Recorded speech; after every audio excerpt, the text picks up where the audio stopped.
Quite possibly the biggest news of the day is that Joe Biden's got 8,500 troops on heightened alert. There's a plan for a deployment of up to 50,000 troops into Eastern Europe, and we're going to war, baby. Well, I don't know if we're actually going to go to war, but a lot of people think that's where we're going to end up.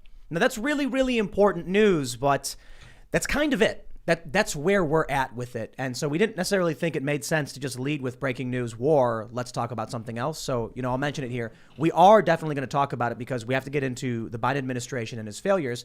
And our lead story is actually that Biden was caught on a hot mic calling Peter Doocy a stupid SOB. He didn't say SOB, he actually said son of a bitch. And wow, it was about inflation. And I think this story is important because it shows that Joe Biden and the Democrats understand inflation is really bad. Because Biden made a comment about it being bad. And this says to me they know. They know that they are presiding over a disaster. And now we can see the emperor with no clothes. I know we've used that analogy 50 billion times. But we'll talk about that. And we also got to talk about Barry Weiss on Bill Maher's show and the response to it. Not that I actually want to be honest, because I think, my point I made on Twitter was that you and I, you all of you watching and the guests we've had on the show are having these conversations that Bill Maher is having now. We had them over a year ago.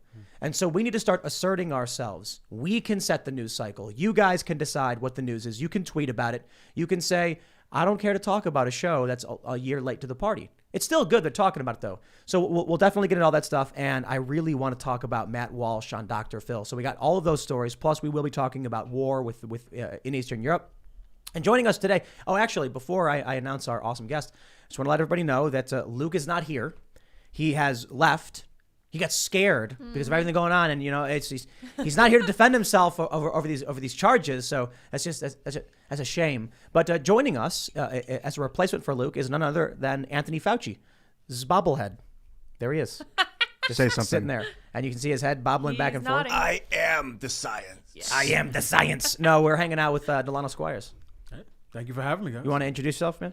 Sure. My name is Delano Squires, contributor for The Blaze, regular guest on Fearless with Jason Whitlock. Appear twice a week, write twice a week for The Blaze. We talk about everything, culture, politics, faith, and glad to be here. Thanks for having me back. Yeah, absolutely, man. Second time here. We're glad to have you. For sure. We got Ian. What's up, everybody? Ian Crossan in the house. I am sad that Luke is gone. He had to visit Dagobah. I believe that there was a Jedi Master that he needs to get a little bit of training from. In the meantime, though, if you want to pick up one of these awesome shirts from thebestpoliticalshirts.com and support Luke Rudkowski and We Are Change, do it. Do it. Do it. Yeah, I saw a comment in the chat saying that Luke was invading Ukraine. I hope this is not the case. My understanding is that he's going to Florida, so hopefully he's not causing trouble over in Eastern Europe. Luke looks like Bill Maher, and he looks like Putin. I love it. Isn't Their that love weird? child, It's yes. true. Yeah. Yeah. That's so great. That's awesome. Ian's like, that's great. It's I just don't know why that is the great. history of Poland, man. I don't know, but they exciting. got that Polish blood in them. Those guys. That's I don't know, Slavic or Is Yep. Bill Maher Polish? I don't know. I bet he is. Maybe. I don't know, man. Let's do this. Before we get started, my friends, head over to StrongerBonesAndLife.com to pick up your ageless multi-collagen from BioTrusts for up to 51% off. Guys, this stuff is fantastic. It's unflavored, never clumps. You mix it in your drinks, and it provides you with collagen, which means it's going to make your skin better, your joints better, your hair, your skin, your nails. You can mix it hot or cold. This stuff's fantastic. So if you're doing any kind of athletics, if you're working out, you're going to want to get this stuff.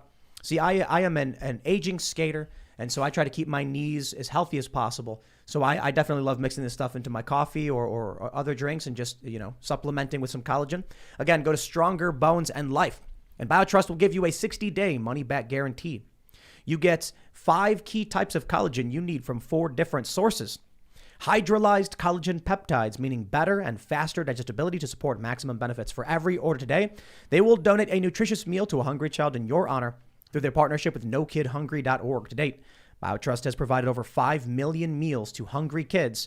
Please help them hit their goal of 6 million meals this year. It is non-GMO and free of artificial colors, flavors, preservatives, and sweeteners, and free of gluten, antibiotics, and RBGH and RBST. Nearly no odor or taste, unlike bone broth and other supplements. There's no clumping.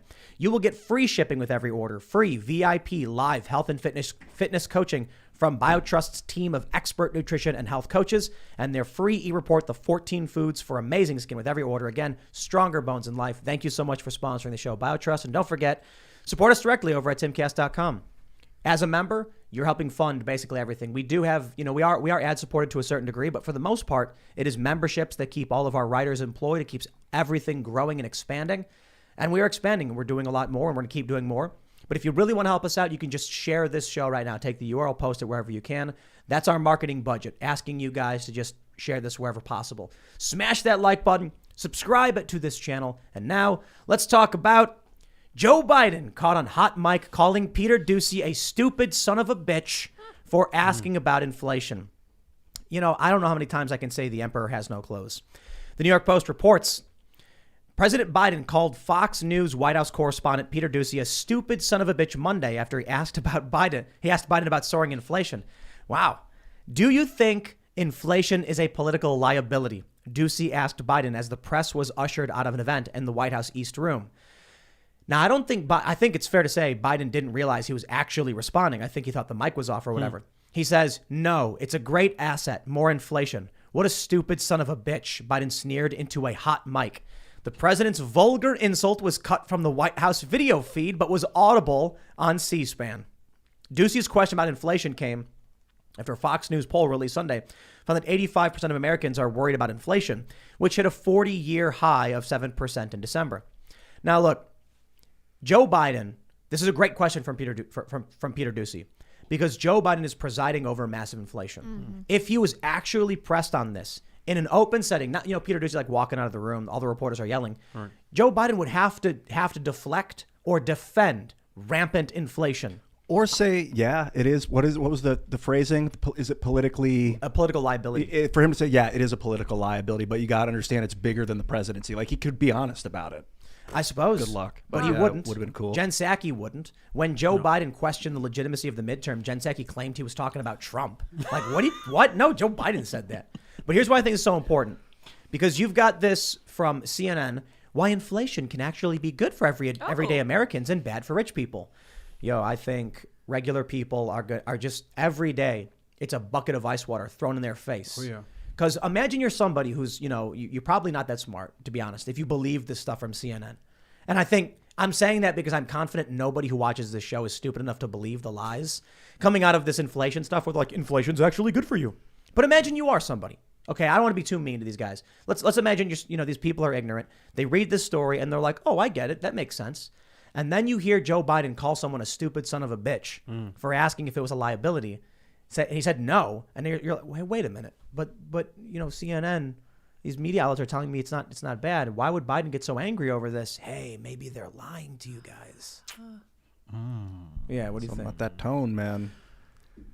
I mean, at the end of the day, whether viewers and readers are politically astute or not, when you go to the store and a pack of bacon that used to cost you $6 now costs $9, and the price of gas is going up.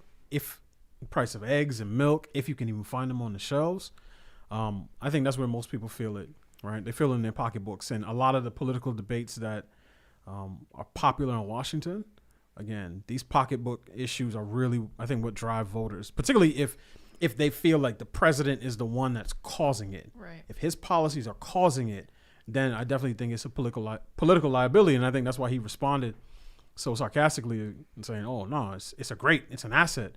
I think he knows. I've been feeling pretty good lately. Watching Joe Biden gaffe and like poop his pants and kind of stuff like that. Because, when he says stuff like this, but regular people are experiencing the problems, it shows it's like you said, the debates in Washington, they're so out of touch with America. Oh, yeah, for sure. So like a few years ago, the way I described it was like there's this giant maelstrom, this big whirlpool that we're all stuck in, but it's shrinking and spinning faster and faster, and we're getting ejected from it. Like regular people were getting thrown from the mainstream over having questions, being like, hey, I don't understand this particular policy while you're doing it. Oh, you're far right. Get out. It's like, okay, I'm out. I'm gone. Now it feels like the political elite and the establishment media types are in this tiny little section spinning in circles, screaming at the top of their lungs. Nobody's there anymore. Nobody cares about their debates or their arguments. They know it's all busted up. So I was actually going to ask you this. I was going to say, how long until the war in Ukraine with Russia makes everyone forget all about this? But no, that's why I said I've been feeling good, because I don't think they will. I think we're at a point where our generation, they're not going to be sucked up into the manipulation through war. You know what I mean? I saw this video of this girl, I think it was in England, crying about the masks and what it had done to her generation. I don't know if you guys, this was devastating. And this is something every human, I think, should see this at some point. But I think that the trauma that's been imposed on people because of this COVID masking mandate stuff is no one will ever forget this, that this is now part of the human experience to see this happen to a society and God willing that we make sure it doesn't happen again unnecessarily. I'm hoping that that's the case. Yeah. So, I mean, I had a recent article in The Blaze where I talked about COVID-19 has unleashed a new era in sort of American political and social life. So, you know, we obviously early on in our country's history, we had the colonial period and Civil War, Reconstruction, Jim Crow, civil rights. I call this the era of the God King. And I think as I call it, the unholy trinity of big government, big business, big media, have completely inverted our political system. So instead of them seeing themselves as serving our interests, they see us as serving their interests. And that's why they get so upset and so vicious whenever any of us have the audacity to question them. So it's no longer the consent of the governed. It's, no, we tell you what to think. Don't question us, as you said. If you do question us, oh, you must be alt-right. It's just like, no, I just want to know why my 2-year-old has to wear a mask while you guys go out and drink margaritas and you know, go to Taibo maskless. Like, I think those are legitimate questions. But I mean, you see this from Washington every day. And the craziest part of it is how many liberals, leftists, self-proclaimed progressives have lined up behind it. Like, I'm from a generation, like I look at sports, where the media, particularly sports media, would reflexively take the side of players over management, regardless of the dispute. But now you got guys like Stephen A. Smith that's saying, "Oh no, Kyrie Irving is a bad teammate. He's terrible," you know. And you have analysts on ESPN who I know will never question the narrative that's being, you know, pushed down from on high. And these guys are tools. Howard Stern, same thing. Oh, I mean, yeah, dude. It's like I used to watch Howard Stern show. I mean, this guy. Didn't he call Oprah fat recently? Ooh, I He don't did. know. He doesn't like that. It does cross my mind. But it's funny how, you know, Howard Stern used to be edgy and anti-establishment. Yeah. Now he could not, if he licked boot more, he'd be getting to the foot. Yeah, he'd be like, for sure. he'd be licking the straight foot because he's just getting right through it. Yikes. There was like, Oprah had this party, and then it was so against the establishment COVID narrative that he started mocking Oprah and going after Oprah. I'm like, wow, man. Like, Yeah. that's pretty brazen to go after Oprah.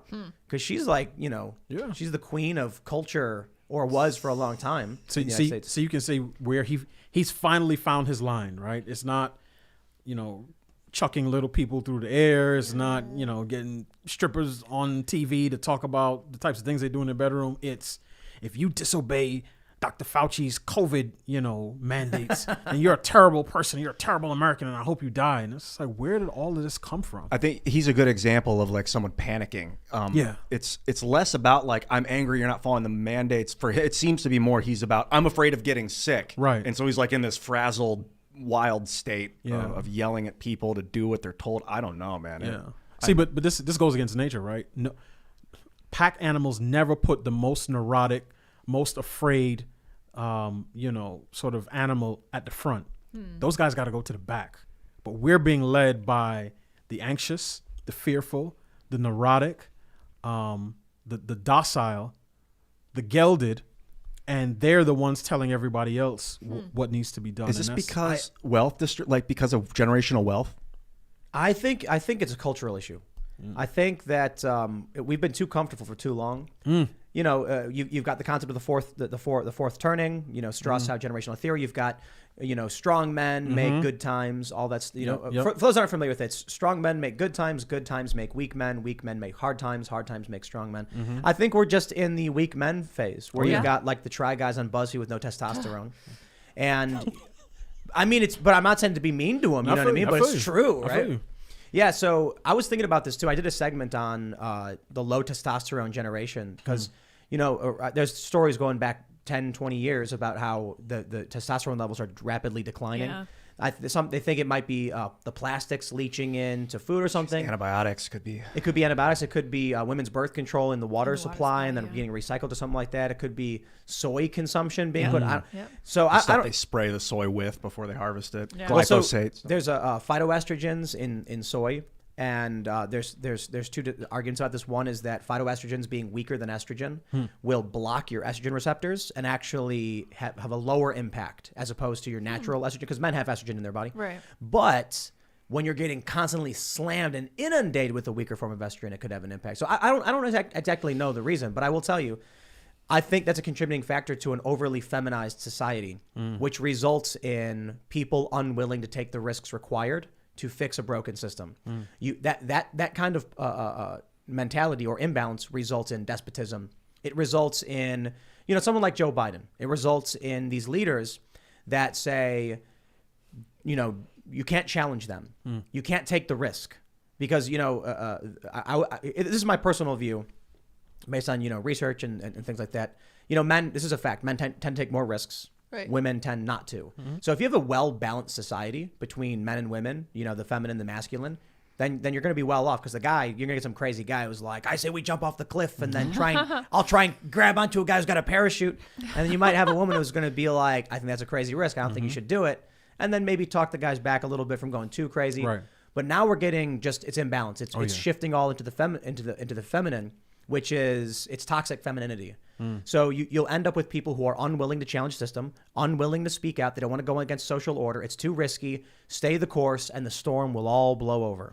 I've got this feeling that I really have a lot of respect for a self-made man, someone that comes from either medium or low means and then makes a great empire or a career. And that's where I feel like with generational wealth that weak young men are inheriting a large amount of power. And then because they have the power, they have the TV channel, and little kids then see them and think that's normal, and they're too afraid to take any risks. They don't want to lose what they've had their whole life. Whereas when you come from less than nothing or like not much, there's nothing really to lose. You just give it your all. I mean, what else? That's how you got here in the first place. I think that makes sense. Yeah. Like if you look at this show, I don't care. Yeah. Well, I mean, I definitely think there's something to that, right? The generation that builds the wealth and hands it on to the next generation, like that next generation, sometimes they can manage and steward, but by the time you get to the third or fourth, I mean, they're all about squandering it because they didn't work for it. So it doesn't mean as much to them. But I remember, again, the very first column I wrote for The Blaze, I juxtaposed, and this was sort of, swimming in the mainstream of culture, I juxtaposed an artist like Megan Thee Stallion. Right? She had a song with Cardi B, WAP, and that was a big thing in conservative circles and how vulgar it was. And then I said, here you have Megan Thee Stallion. So stallions are uncut horses, wild, uncontrollable. And then you have the cultural geldings, all of the men who would be too afraid to say anything critical about Megan Thee Stallion in public. And these are guys who, again, oftentimes work for corporate media and academia. If somebody like me says, look, I don't want my daughter ingesting this crap because it's garbage. And if the 90s, particularly as it relates to hip hop, was about keeping the boys out of the gangs, then the 2000s and the 2020s are going to be keeping the girls off of OnlyFans. And I know exactly the type of men who would come up and criticize me for that. Right. And I think our country is being led by those types of men. So, white knights. There it is. Yeah. White knights. For sure. And I think 2022 needs to be the year that we get rid of white knights, honestly. But it's a combination. It's so there. Vox.com had an article I reference often that like about 70% of millennial women are Democrats. So they're all voting, and then you get about slightly more millennial men are Republican. I think the men, for the most part, not completely. I think there's two parent trees in the Democrat voter base: the ignorant default liberal types, and the exploitative. I think the right and the Republicans have that exploitation as well. But whatever the cultural right tends to be right now, it's an eclectic bunch of varying political ideologies. So I don't know how you describe it. But among the Democrats, you've got people who are like, I'm going to say whatever I have to to this woman so that she comes over to my apartment and gives me what I want. And so they're just like, yeah, whatever you say. Oh, of course. Right. And then you've got regular people who are just like, seems that this is what everybody wants. Right. So I'm going to vote for it. And then you've got people who are willing to challenge, go against the grain, risk things, risk their careers, and they're going to speak up and say no. But that's why I said there's an imbalance, because the willingness to take risks for the betterment of society is really low. Yeah. It may not have anything to do with testosterone. It may have to do with luxury. Like, life is just too good, man. Right. You can order pizza off the internet. You know what I mean? I think Why it risk really has to do with too much free time. We have too much free time because we have disposable income. And when we have free time, we get into our own heads. We become very self-centered. You become very narcissistic. And if you don't have children, and if you don't have like fulfilling familial relationships, you're going to kind of fall apart, because humans demand that kind of structure. Like, we really don't do well without one another. It's crazy. COVID has opened my eyes, man, to that there are followers and there are shepherds and there are sheep. Oh, yeah. There are people who are like, yo, just tell me what to do. And there are Yes. people who are literally, don't you dare tell me what to do. Yes. And, yes. and let me do this. Let me pull up the New York Post story we got, and we'll yeah. get into this one. New York Post, quote, "I'm done with COVID. Barry Weiss on Bill Maher sparks controversy." Not to us. Right. Because, like, I'm done with COVID. I think I said that like 4 or 5 months ago. And then I got COVID and I got made fun of for it. No, but it's the insanity of the restrictions. So on Friday, on Bill Maher's show, Barry Weiss, she said, I'm done with COVID. She said, I sprayed the Pringles cans. I bought at every grocery store. I stripped my clothes off because I thought COVID would be on my clothes. I watched Tiger King. I got to the end of Spotify. We all did it. I love that. We all did it. Yo, I'm sure a lot of these liberals did. So this is interesting.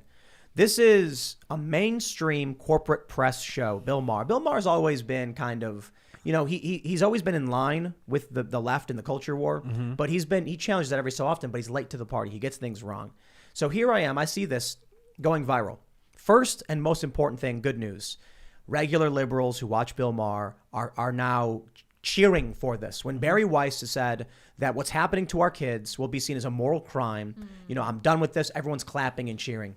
Bill Maher opened the show by saying he called the vaccine a virtue signal. That was crazy to me. He said, your first dose, it's like, I can't remember the exact joke, but he was like, it comes in 3 doses, your first series, your booster, and your virtue signal. And then everyone, they laugh or whatever.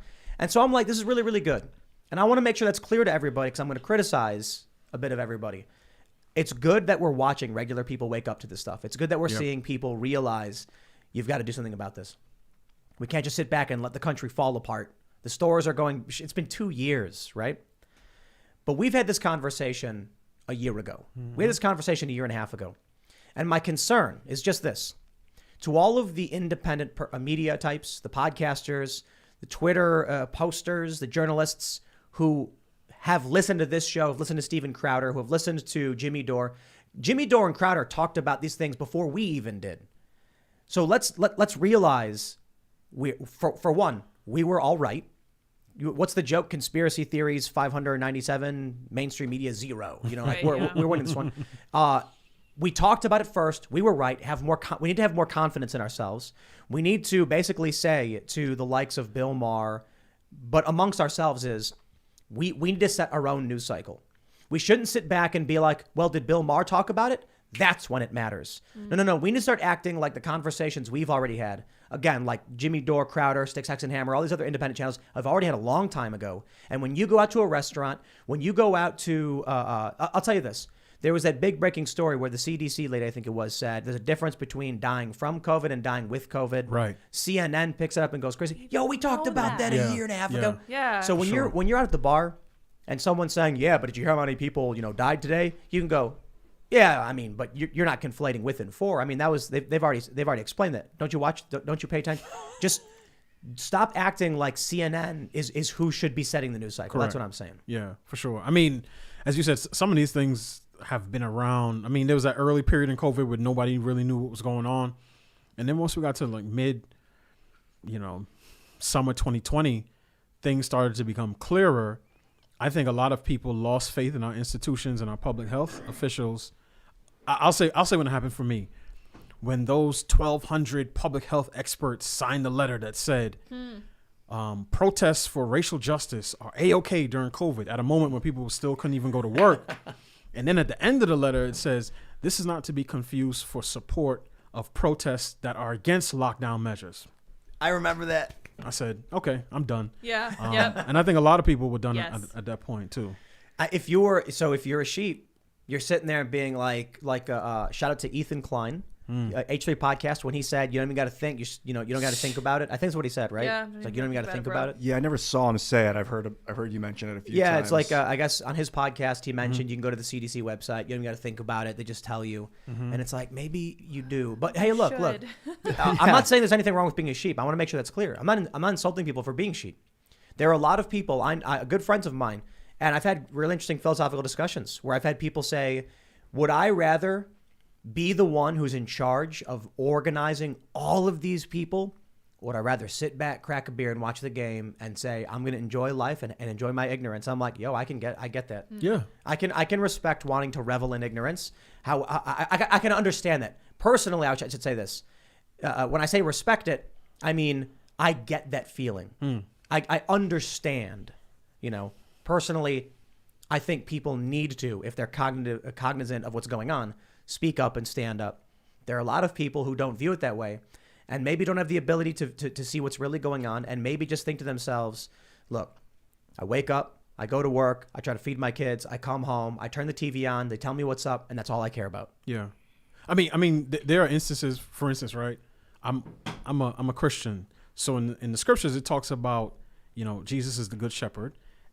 But part of what pastors are supposed to do is shepherd their flocks, right? So in that context, I get, a shepherd who feeds his sheep. But in that context, the shepherd is working under the authority of the good shepherd, and they're feeding, from a source that provides all the nutrients that any of the sheep would need, right? That's different than what we have.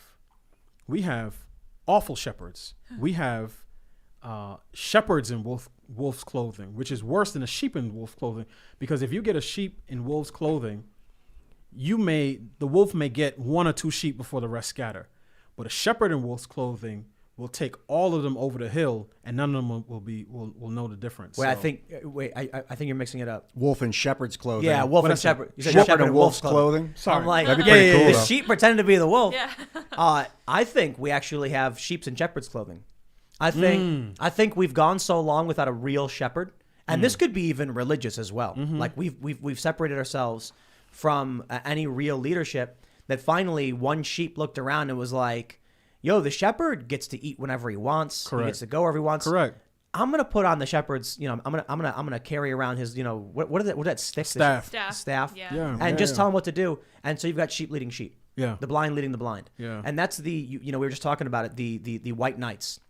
Is that the simps? White knights. The simps, the guys who are just like Simple. Betas, That's kind of what it yeah. means. They're Is that what it simpleton, means? Yeah. That's not simple. what simp means. I'm I not think sure. it means you're simple. I think that's the idea. No, I think you're making that up. I don't know. I don't know what else it would mean Simp though. means something. I don't know. It does. Yeah. But it just basically it's a guy who's like white knighting for some chick. This is what we have in terms of our leadership. It's not just about the woman. It's about the constituency. It's about the politician being like, I'm just going to say whatever you want to hear. Right. Because hopefully that'll make you happy. I think You know what that I mean? you were talking about people wanting to drink beer and check out and watch the game, and like I get it, but I think that we've been groomed for this. I think that the whole bread and circus thing, it's an ancient Roman tactic. You want to keep the plebes happy. You just make sure they have enough bread and they have enough entertainment. Same with beer. Now you go turn on TV and watch a football game or something. Beer commercials, car commercials. Get drunk, buy a car.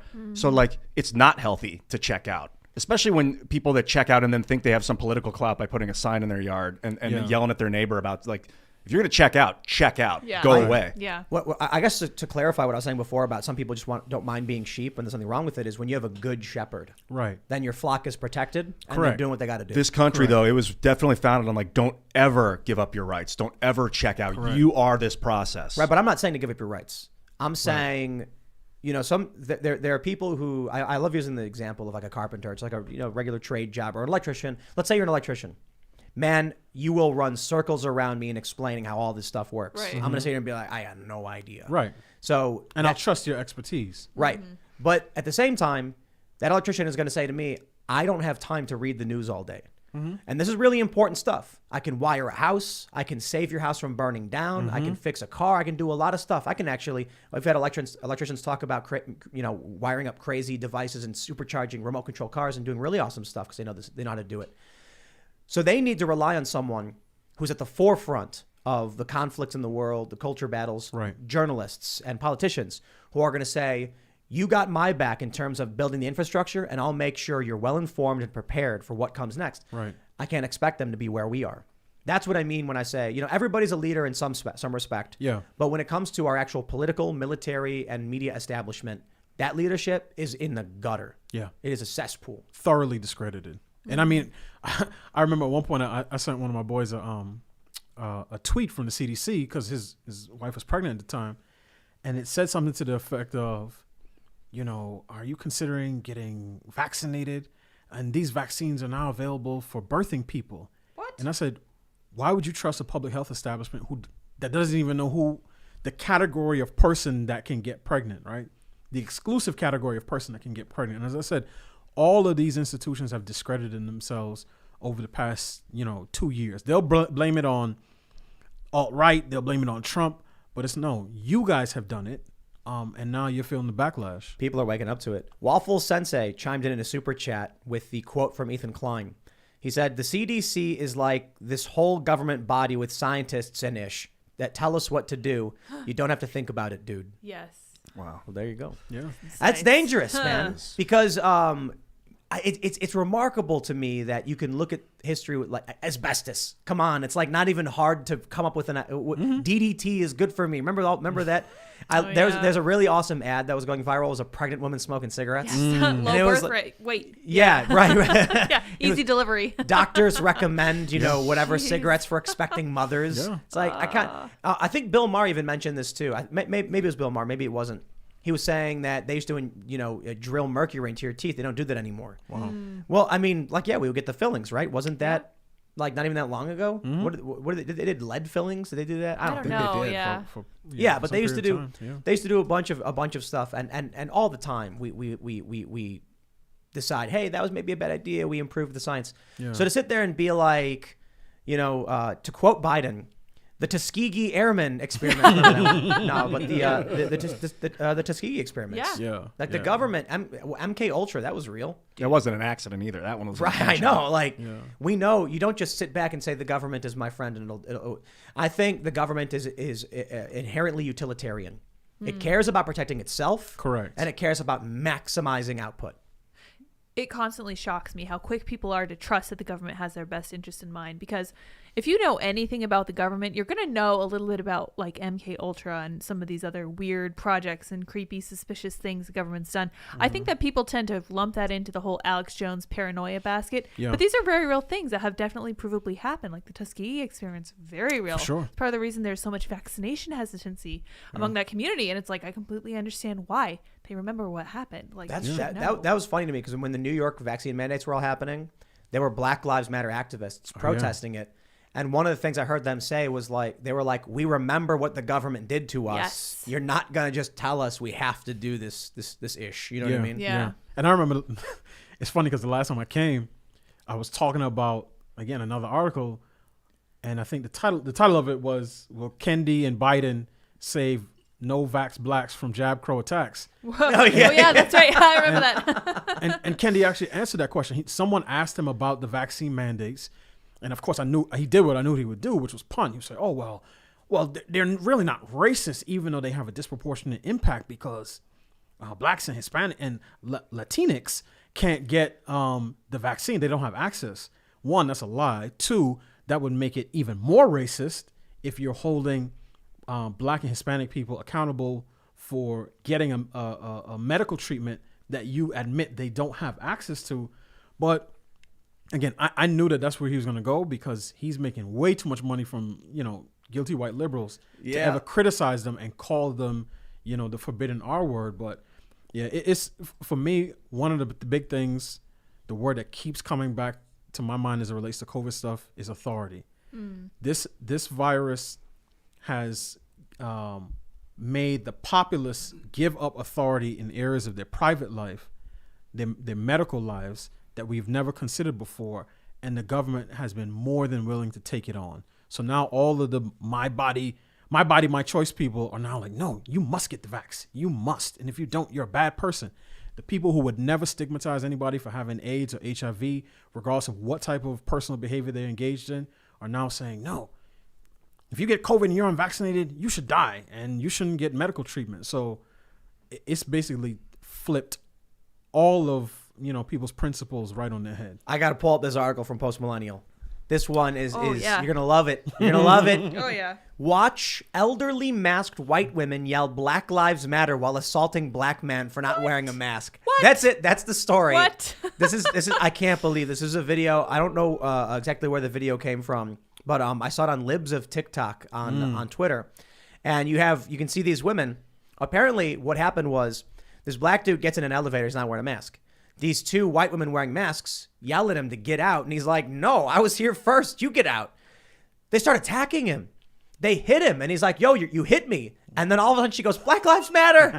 What? And then the other woman goes, "Black Lives Matter." It's like, What the heck? it's like you hit a black dude on camera, and you think yelling that is gonna help you? Yeah, get These it, ladies free. are holding up their phones.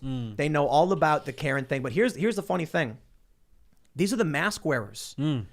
They're not supposed to be the Karens, right? Or are they? Like, it's a weird thing that happened because the Karens were the people who are the right wing, the Trumpers, the anti-vaxxers. They were the ones who refused to wear the masks in supermarkets. Now it's flipped. Yep. The Karens are the people wearing the masks. We saw that lady on the airplane when she hit the guy. Yeah. I think she spit in his Spit mouth. in his mouth. Yeah. Oh. She's spit in his mouth. Yo, but I just want to, I think, outside of that, are we really at the point where old white liberals think they can just yell Black Lives Matter after hitting a black guy, and that that's their strategy? Absolves them. Yeah. I remember a girl driving her car in a crowd of people, and it's just like a black girl. I don't like calling people black and white. Firstly, because we're not white or black. We have skin colors, and it's ridiculous to call people black and white. But this woman was driving her car, and people were like banging on the car, and then this is in Portland, they right? realized that she was a black girl, and they were like, "Oh, everyone, stop! Let her through." I Black remember Lives seeing Matter. that video. Yeah. I don't remember exactly how that played out, but that was disturbing, man. I mean, this is the signal that we've sent through the culture. I mean, particularly from summer 2020, is if you say Black Lives Matter or you put up your little sign in front of your house or in your business, it's it makes people know that you're on the side of the righteous. Sometimes I would joke with my wife, and I said, to me, again, to borrow some sort of biblical imagery, it's like smearing the blood on the doorpost, Yes, so that it the is. death angel passes over, so that people know, look, I'm one of the good ones. I think Black Lives Matter. Let me play this because the video didn't pull up, but I want to listen to this. Get out. Get out. Yo, Get stop. out. Get out. What you guys doing? Get out. What you guys doing? Get out. What's wrong with Get out. you? Don't touch me. Don't you have Do kids? not touch me. Get out. Do not touch me. Get out. I'm not touching you. Do not Oh, touch did you just hit me? Do Did not you touch just hit me? You just hit me. You just hit me? You too? Black Lives Matter. Oh my gosh. Yo, stop recording. I don't know. Wait, hear it again. Get out. Black Lives Matter. Black Lives Matter. Black Lives Matter. Stop recording. I don't know you. Yo, you need to stop. Get out. No, I'm not getting out. I was here.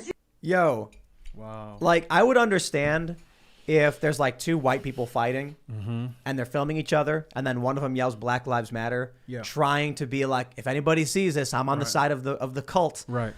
But they hit a black guy and then yelled it.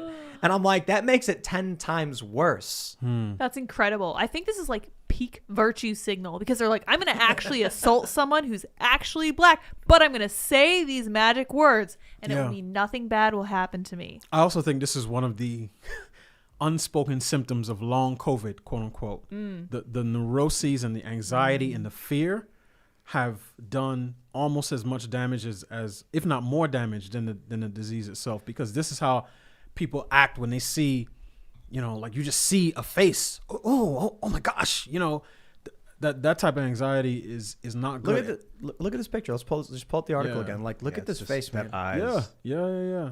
It's crazy to me that I just this lady's got no chill. I know. This what you're saying is so true about long COVID having this psychological effect, because you can't quantify it. Like you can quantify the bank account and like inflation, and we can all agree and point at the number. But with psychosis, you see it play out, and like you got to kind of call it out when you see it. And it's going to be unpacking decades of trauma for people. And part of this is driven by policy, right?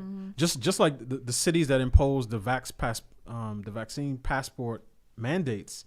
Now you're putting 5 to 120-pound-year-old young women in the position of playing bouncer at a restaurant. And if you do that in a city that's big enough, you're going to have some bad reactions because everybody's already on edge.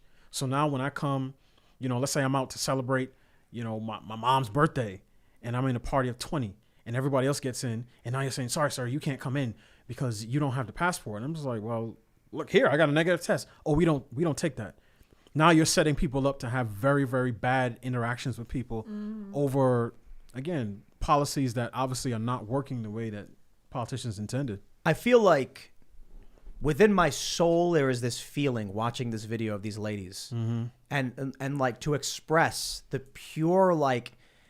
It is a perfect spiral of all of the BS. It is the leftist violence. It is the mask Karens. It is the COVID policies. All just compressed into one point, ready to just into burst. one elevator. Into one elevator. And I'm just like, if there is any video you need to share with your friends and family, people often say to me, Tim, my parents don't want to listen. They don't believe it. Just go to Post Millennial, pull this out, get the tweet, send it to them and ask them what they think. And then they're going to be like, whose side are you on? The mask people who are hitting a black guy and yelling Black Lives Matter, who apparently are the Black Lives Matter supporters, Jeez. or the dude who's refusing to wear the mask.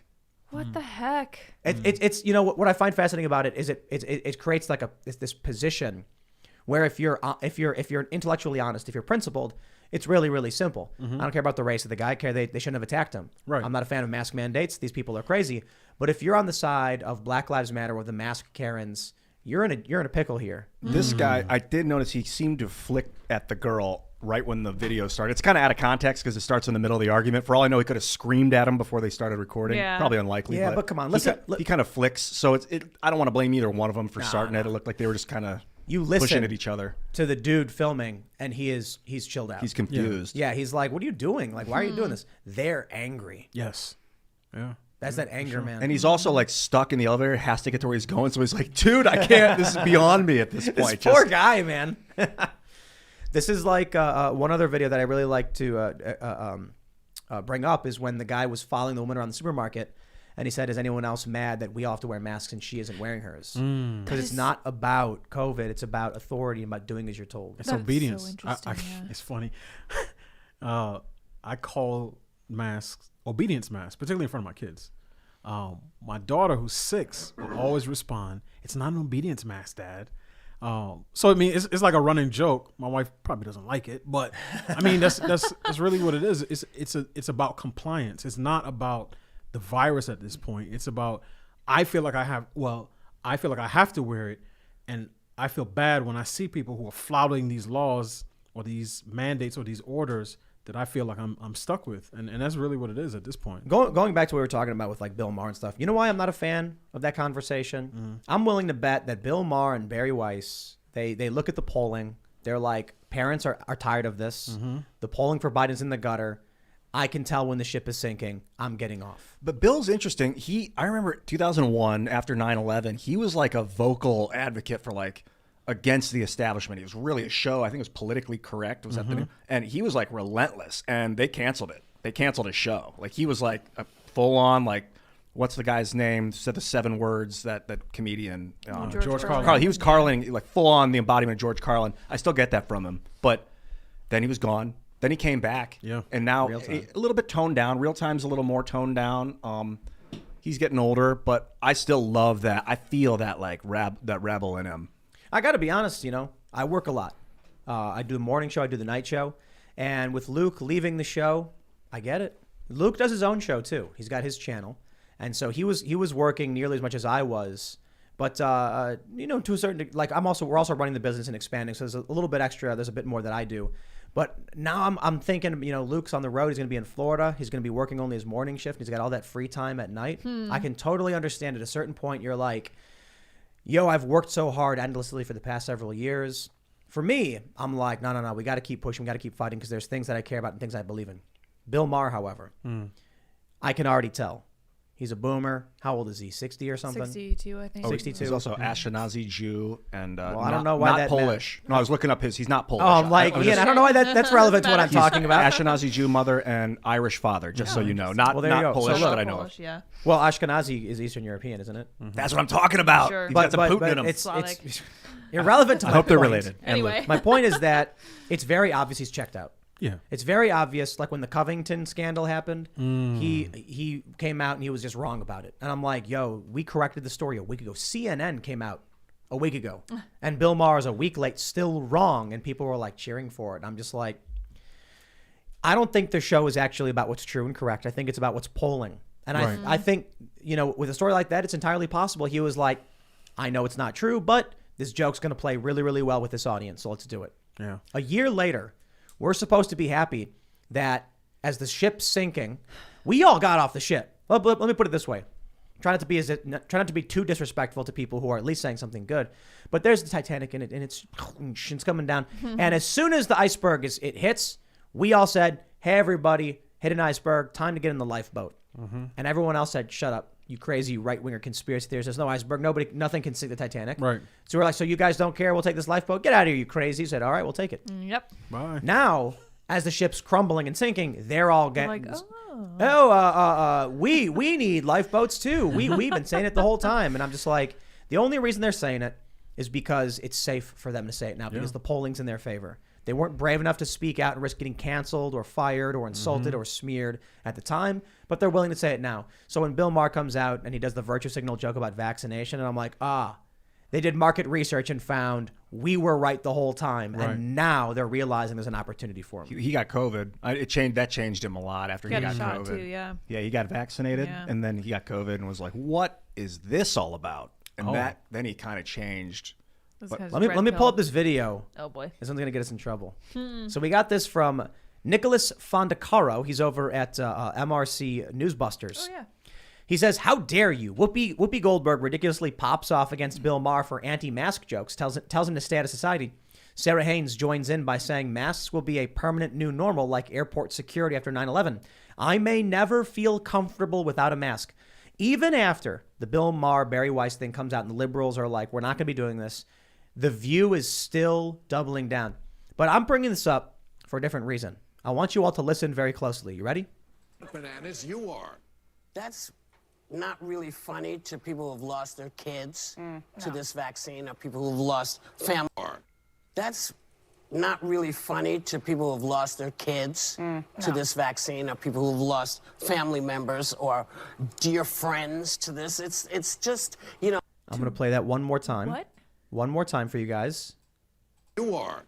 That's not really funny to people who've lost their kids to this vaccine, or people who've lost family members or dear friends to this. It's just, listen, nobody on the planet really wants to go through this. Everybody responds to that. When I tweeted it saying, whoa, Whoopi Goldberg said, losing your kids to the vaccine? And everyone said, you know what she meant. You know what she meant. And they always do that. And I'm like, if we were a serious people in this country, I would. But she says nobody wants this and nobody wants to go through with this. Did she mean to say virus? Yeah. How do you know, Ian? How do you know what she was thinking?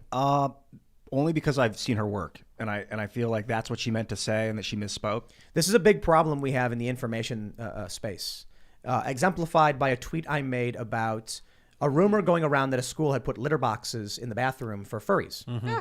I quoted a woman who said that she had heard a school had put litter boxes in their bathroom for kids who identified as furries. And I linked to a story where it says superintendent denies this. And everybody interpreted the tweet however they wanted to. Yep. Many people on the right interpreted it to mean the story was true and they were doing this. Many interpreted it to mean that people are insane for believing it. And many interpreted it to believe that I was actually personally believing the story had happened and it was true without fact checking. That's the problem with you, Ian, saying you know what Whoopi Goldberg meant when she said this. I wouldn't risk my life on it, but that's my guess. I think it's fair. No, I do agree, though. I think she meant to say virus or whatever. But the problem is, right now, what would they do if it was like Donald Trump making a statement? If Donald Trump came out and said, did you see this? Whoopi Goldberg says kids being lost to the vaccine. What's going on with The View? The media would say false, never happened. Yep. But then someone will take the clip of her saying it and they'll play it. And she literally did say people have lost their kids to the vaccine. Yeah. Now, look, don't make me get into it, YouTube. I'm not here to make a medical conversation. Just go. People can talk to their doctors, as YouTube mandates we say, or whatever. The point is, I just thought this was really fascinating that she literally said this. No one on the show corrects her. As far as I know, they never came out and said, we really need to clarify that statement for national television. Because as far as I could tell, if you were to take a transcript of this and just show what she was saying, she's criticizing vaccines. She just got COVID, right? Like a couple weeks ago or Yeah. something. Yeah, So yeah. she's probably really twisted about this whole thing. Yeah. And she's got a job to do going on The View, but obviously something's going on in her head that came out. Well, it's not even that. I mean, the whole segment itself is bonkers. Where they're like, one woman, what's her name, Sarah Haynes, she's like, I'm not going to leave my house ever, even after the pandemic. Fine. Wow. It's like, are you trying to one-up the other crazy Karen ladies? Is this Yeah. new? Is this a recent? Yeah, this is from today. It's just, Yeah. Oh wow. It's like, you know, people are constantly trying to one-up each other, you know? So you get some woman who's like, I like the mask. Remember when, wasn't it David Hogg who was like, I'm not going to take the mask off because people will think I'm a Republican or something like that? Yeah. And that goes to what we've been saying, right? A lot of this is virtue signaling. It's I need to do something so that people don't associate me with the wrong people. And if that is what is driving any part of your public health response, we're in trouble. Because I mean, one of the things I heard, and again, COVID has just scrambled everything in American sort of political life. It's when it first hit, why isn't Trump doing enough? Then it's Trump is a fascist and a dictator, and he's gonna do too much.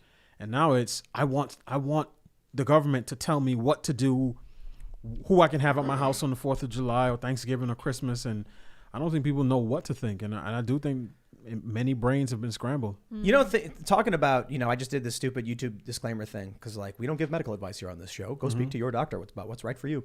I wonder how people are going to respond when all of this implodes, because it's already starting to implode. I mentioned several times, I'm like, I don't even know what the rules are anymore because the media, the news has reported such crazy things. Like the New York Times, Israeli study says that repeated vaccination could actually increase your chance of catching the virus or whatever. Something like that. It could reduce the immune response, something like that. Yeah. And I'm like, can I talk about that? Can I say that? Because YouTube will ban us. I don't know, man. I read it in the New York Times. Go talk to a doctor. Don't get your advice from me. But what happens when regular people who, like Hassan, the lefty streamer, he refers to people as ivermectin truthers. How do people who watch him react when all of this implodes and the narrative crumbles and then just we realize once again who was actually correct? Are people going to be mad at YouTube and these big tech companies, feel like they've been deceived? When will people start to, I know that we do, but when will regular people start to look at Twitter and be like, yo, these people are evil. They're manipulating us. They're lying about what's going on, and they're controlling the flow of information. Probably never, because like we just last week talked about, only 2% of the American population even uses Twitter. Most people are not savvy. Facebook. Maybe Facebook a little No, but more. like How many everybody's people got a use Facebook. that? Do they? Yeah, well, not More, everybody, but a half, lot of people. Younger people tend not to. 40%. But TikTok even. We're banned from TikTok. Wow. Yeah. Yep. I don't know why. Yeah. I don't know. I think it's because we had Alex Jones on. Yeah. I mean, something like that. my experience, and I'll say this sort of from the race angle, I've seen so many stories that have blown up that have been complete hoaxes, and there's always a remnant of people who hold on to it for dear life. I mean, I know the one that comes to mind is, you know, the Michael Brown shooting in Ferguson and the whole hands up, don't shoot thing that went sort of international. And then Barack Obama and Eric Holder's DOJ did their investigation, and they couldn't find a single witness who had sort of testimony or an interview that corroborated the forensic evidence that showed that Michael Brown was shot with his hands up in a position of surrender. I mean, I read through the entire report. Now, there's still politicians, I think Elizabeth Warren and Kamala Harris, who every time Michael Brown's birthday comes around, they talk about it as if he was murdered in cold blood. So some people will never let go of that. It's evil, man. Yeah, and when you see, I mean, I think there was a study last year that showed that people who identify as liberal and very liberal overestimate the number of police shootings of unarmed black men. I mean, the very liberal think it's like between 1,000 and 10,000. So Somebody did a video. I can't remember who it was. It might have been Vice, where they went around LA and asked people, how many black people do you think have been killed by police in the past year? They went to the Venice skate park, and these skater guys, they were like, 500, 1,000, 10,000. What was it like? 13. Unarmed, yeah, it's typically in that range. And even, I think most people would vastly overestimate the percentage of sort of police shooting fatalities that even involve black people. It's on average, it's about 25%. 45% of police shooting fatalities are white people, typically white men. But if you read, if you were someone that came from Mars, you would think only black men get shot by the cops and only white blondes go missing. Now, what if you're a 10-year-old in 2008, you're on Facebook and BuzzFeed pops up, and the only thing you see on your Facebook feed for 10 years is police brutality videos. Yeah. Now it's 2018, you're voting in the midterm for the first time, and you're probably screaming like cops are going around hunting people down. Using terms like genocide. I mean, we have been primed, and unless you're a person who can think critically, this is where being a sheep is so dangerous. Because if you just take the word of CNN or MSNBC, or even for that period of time, the whole Colin Kaepernick thing was hot, ESPN, you are being fed by low information journalists, quote unquote, and political analysts and commentators. And what you're being fed basically is synthetic grass. And if you feed a sheep synthetic grass, they're going to die, period. Yeah, man. I think about this, the social media problem. I really do think Twitter is one of the biggest causes of these problems, of everything we're experiencing. The rapid out of context, the rapid spread of decontextualized information, whether intentionally false or otherwise. The Whoopi Goldberg clip. The reason I wanted to highlight this and talk about her misspeaking is because they never corrected it. Right. And so what could happen now is I guarantee you there will be people who will clip her saying that, and they're going to be like, breaking, Whoopi Goldberg criticizes vaccine. And she literally said it. She did.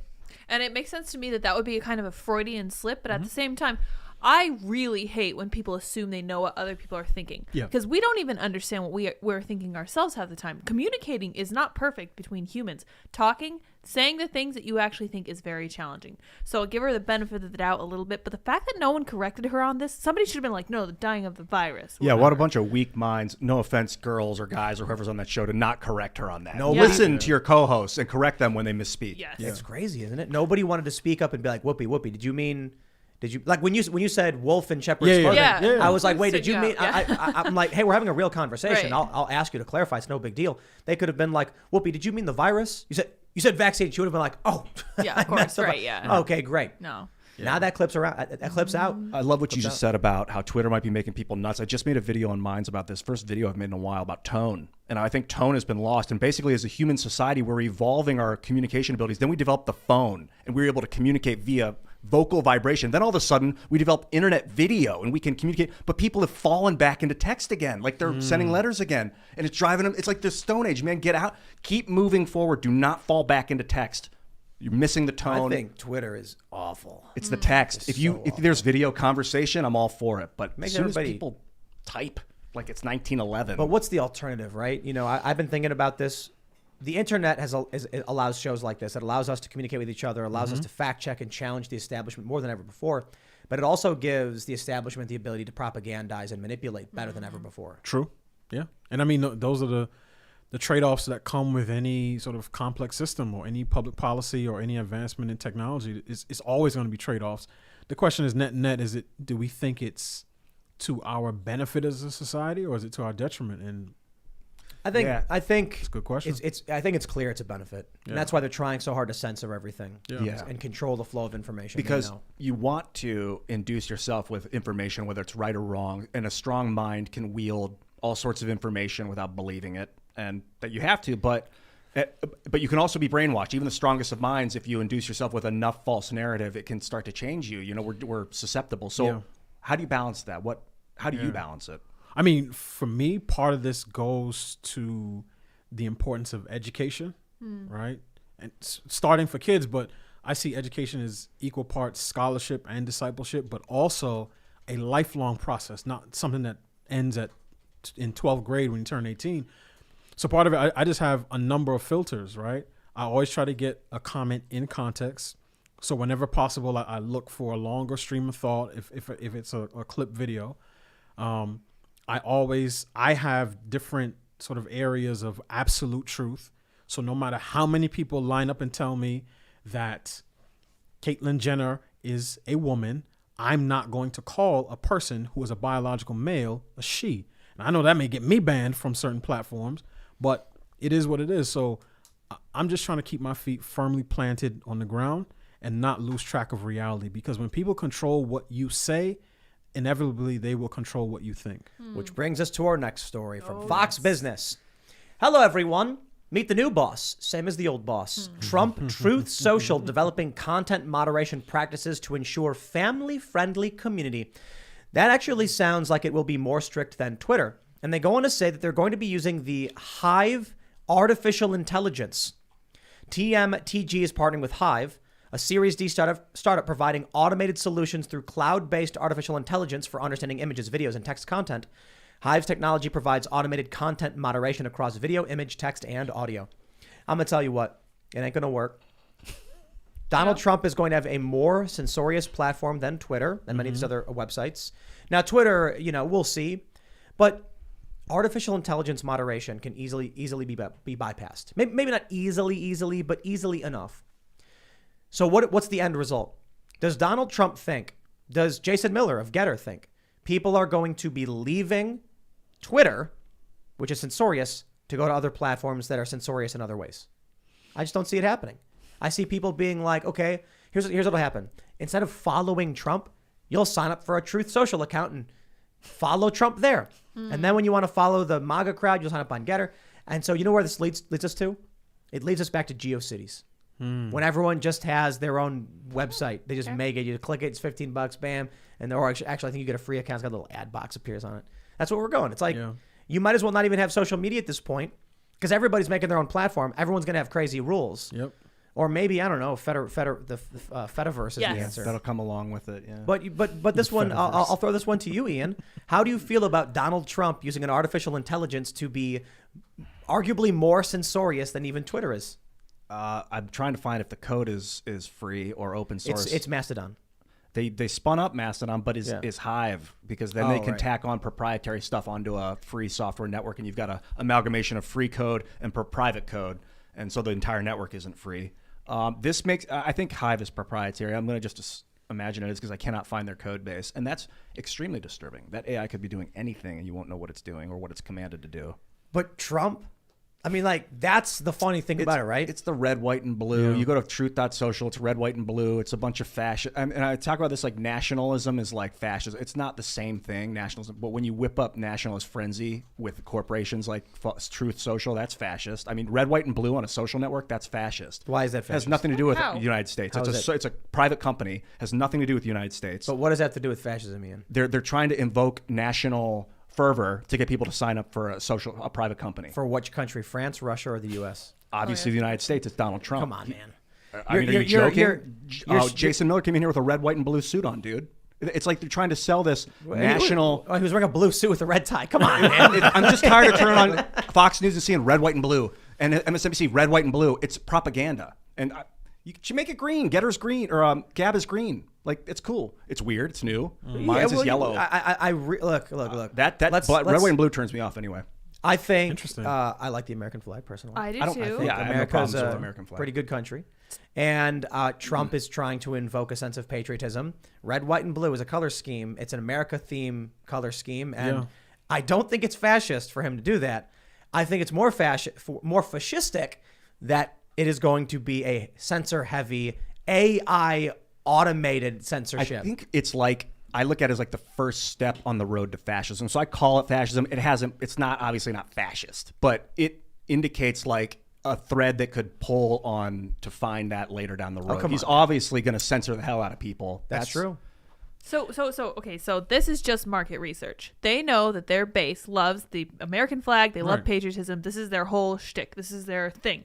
So they're using the American flag. I don't view that as being fascistic. I will say that it looks like it's coming down to be a choice between being censored from the left or being censored from the right. And I do think that it would be much better if we did have some form of federated system where we could each go and block the people that we don't like, but everybody is allowed to say exactly what they think. I don't know if we're going to be able to attain true free speech even on the Fediverse, but we could at least try. It's going to be better than this. This just looks like a cop-out to me. Yeah. And I mean, I think, as you know, as flawed as Twitter is, one thing I like about it is that it does allow for conversations between people with very, very different, political views. And at least even if the rules on censoring seem arbitrary at times, I think it's one of those things we've just become more used to them. And I think that's a different psychological response than going into a new platform with rules that even the people who created the platform can't articulate in a consistent fashion. I think we got to be real about online platforms and moderation and stuff. And I think Ian probably understands this. There's a reason why Twitter bans people. The left. So first I'll get political. The left cannot tolerate, in a general sense, disagreement and aggressive, argument discussion. Mm-hmm. It causes them to. Will Wheaton's a great example. He's like, if Alex Jones is allowed to be here saying words, I'm going to quit. And it's like, okay, well, that's too much. Bye, quit.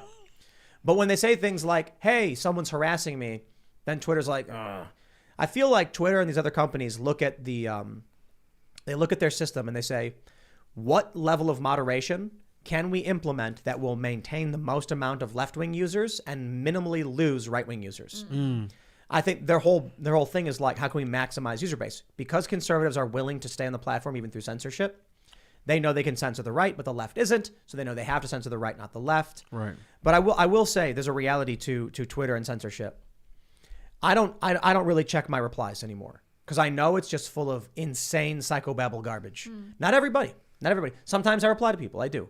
But I know that most of the time it's like, if I tweet something and then I look at the responses, of which there's going to be hundreds, sometimes even thousands, it is going to be incoherent, out of context, rage, narcissism, insults. I don't want to bother with it. The reply function to me is worthless.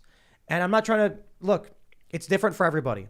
But I've got 1 million followers on Twitter. Or I don't ask me why. I don't know. I tweet random nonsense. But people are following me. And I know that I can tweet something sometimes as a joke. And I'll still get just thousands of hateful responses. I'm going to be honest. I don't want to use that platform. Jack Dorsey and the people at Twitter know that. So they said, okay, we got to start banning these people. Yes. Which made the platform worse because they go too far with it. Right. That's when it comes to harassment. That's a very vague term, especially now with internet. It was a lot easier in the real world before the internet. It was kind of obvious if someone was harassing. It was a little more obvious. Now with the internet, it's like if someone comments on your post over and over and over again, people are like, they're harassing me. They're like, no, they're not. They're just commenting. No. And what would happen on Twitter is a person would be like, a bunch of people would keep reporting, like a group of like 100 people, and be like, they're harassing me, and they weren't, according to the terms. But because they would keep getting reported, these same people, Twitter will end up banning those people. Yeah. To placate the people that are complaining about a misrepresentation of the terms. I had that happen to me one time. I was in a Twitter debate with a self-described black radical feminist professor. We got into the debate because at one point, this was around, she was on a show with Mark Lamont Hill, and they were talking about, Texas abortion law, and she described herself as pro-family. Now, having been familiar with her work, I was like, that's not the case. She's a person who sort of celebrates the decline of the nuclear family, right? So at one point, she said, the black community does not need nuclear families to thrive. And boy, did that set off a bunch of people. Now, to be fair, a lot of the responses were talking about her appearance, and I don't get down like that.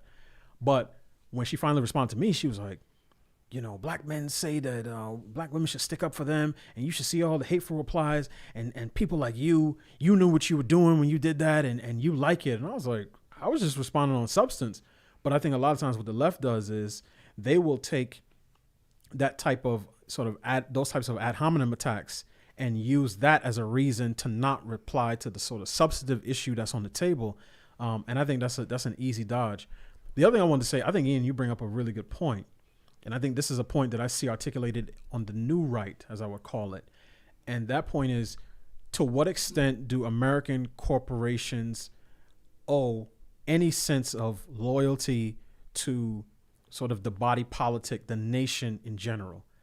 Because I think after decades of globalism and free trade, a lot of people are starting to question whether or not companies like Apple and Amazon and Google are really serving the interests of our country, because they are quick to criticize, Americans in the middle of the country, Trump voters, but are quiet as church mice when it comes to, any type of criticism or perceived criticism of the CCP. So I think that's a question that's bubbling up. And I think there's a way for companies to feel like, no, we're American companies. We serve American citizens without it being fascistic, as you were saying. Well, so one of the components that we've discussed in the show, one of the components of Nazism or fascism was the lucrative merger of corporation and state, but it was cultural enforcement. It was when the entirety of the country was so, in line with nationalistic fervor, the company would have to fall in line or risk being just canceled, as it were, right? One way to put it. We have the opposite of that right now. So we have literally the opposite of fascism.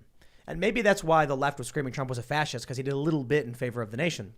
Now, whereas back then, as it would go, is someone would go to the factory and be like, are you producing steel for the war effort? And then if they weren't, it was like, whoa, shun. Now it's the opposite. Now it's, who's that invisible wrestler guy? John Cena? John Cena. Yeah. Yeah. So Invisible wrestler guy. Yeah. You know what I'm talking about. Yes. He makes a video praising China. Or I'm sorry, apologizing to China. Yeah. And that's the acceptable thing. LeBron James, Mark Cuban, they're actually pandering for China. Look, I think there's a fine line between.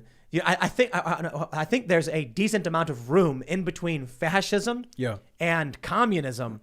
We can very much be in the middle where we're like, our companies should not be selling us out to foreign adversaries. We also don't expect you to fall in line through cultural enforcement to mass produce for the nation, or whatever, right? So I'd have a slightly different take, right? Even if it's not the sort of the mass production for the nation. I remember back when, Citizens United, that decision came down from SCOTUS, and, Mitt Romney famously said that corporations are people too, and he got hammered by Democrats. But now the political tides have turned to the point where Democrats know that big business is in their back pocket. So when Delta criticizes the state of Georgia for its, voter laws, or when, they different companies, basically all the Fortune 500 companies sign up or sign on in support of the Equality Act, or when they say we're not going to go to this particular state because of its abortion laws, I think big business has inserted itself into some of these our political conversations, both in terms of trying to move the needle in the left's direction, and as we've seen it for vaccine mandates, as the enforcement arm of the federal government. So the companies say, okay, we know the feds can't mandate that everyone get a shot, but we think that we can force our workers to do it. So the feds will just say, hey, we want the companies to do X, and then we'll take on that responsibility to get, our employees as a condition of employment to do what it is that the federal government wanted them to do. That's crazy. I'm worried about what you're talking about. This is a good conversation about corporations and what they owe the country. That, they're based in the United States, but for all I know, Amazon, Google, and Apple are about to pick up and move to China, their headquarters, and just say bye-bye. Money talks, politics is passé. What do they owe? It's all about, like, does the CEO want to stay American at this point? What right? I mean, maybe they owe the shareholders. I don't think it's part of the corporate charter that they have to stay in the United States. Monsanto moved its headquarters, got bought by Bayer, basically merged with Bayer, and now moved their headquarters to, I think, England. I'm not sure where they're at now, but Google's headquartered in Ireland, I think, right? It's smart, fiscally smart, but obviously but these are not American companies. No. Right. They were started here off of our taxes, our roads, our blood, sweat, and tears, and then they up and relocate. So you know what really drives me crazy is when the left is like, Amazon paid no taxes or whatever, and I'm like, I feel like that's kind of a distraction.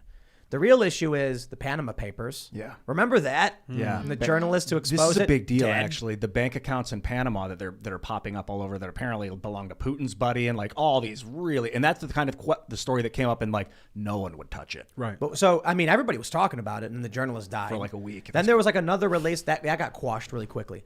But what these companies are doing is, I don't care necessarily about the taxes. I care about the fact that they've sold us out. Period. Yeah. That I'm pretty sure Google's in Ireland. I could be wrong, but they're setting up in other countries.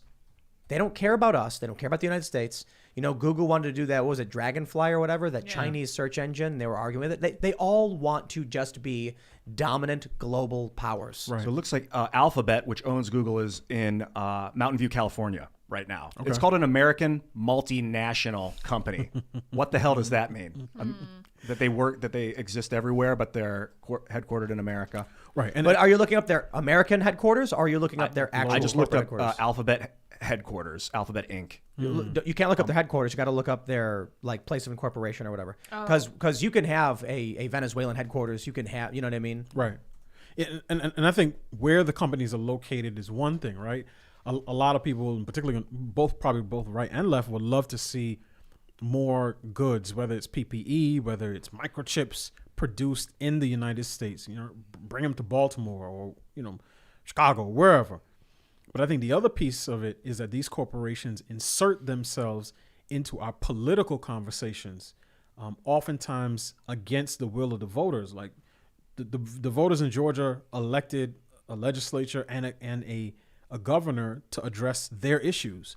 Where are all these companies coming in saying, no, we stand against what the voters in Georgia want to do, and to punish them, we're going to move the MLB All-Star game from Georgia to Colorado. And I think the extent to which these companies, as I said, insert themselves into our political process, that is one of the things that I find to be very, very, very disturbing. So, regarding Truth Social, just a real quick point of clarification.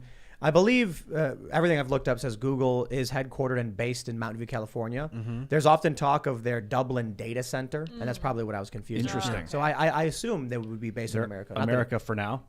But I don't think they have to stay in the United States. I don't know how that works. They could probably bail if Sergey and Larry want to say bye. Yeah, it's terrifying. Yeah. When it comes to Truth Social, now we're talking it's a social network that has some American. He's trying to show us it's got American values. It's red, white, and blue. Right. But when I look at it and I see a private proprietary network that is blatantly going to start censoring, I just don't get the American values in it. You can slather it with an American flag, but unless you're going to make that code base free, then it's not really a free network. Well, yeah, and the other thing too is that one of the core tenets of American value is the freedom of speech. It's literally in our First Amendment. So I think that it is perhaps a little bit disingenuous to plaster the American flag. I do think it's just a marketing tactic because they know their base, whatever. So it's sorry. No, go ahead. I looked it up. It's called the Double Irish Arrangement. It's a tax strategy used by multinational corporations to lower their corporate tax liabilities. That's crazy. So they don't pay American taxes, or it reduces their taxes. I think the Irish are upset about it as well because it pulls money from their country. Yeah. It also allows Google to operate and probably avoid tax in the United States. I'd have to look up the nitty gritty details. But even outside of that, I don't think Amazon or Google or any of these companies have our best interests at heart at all. No.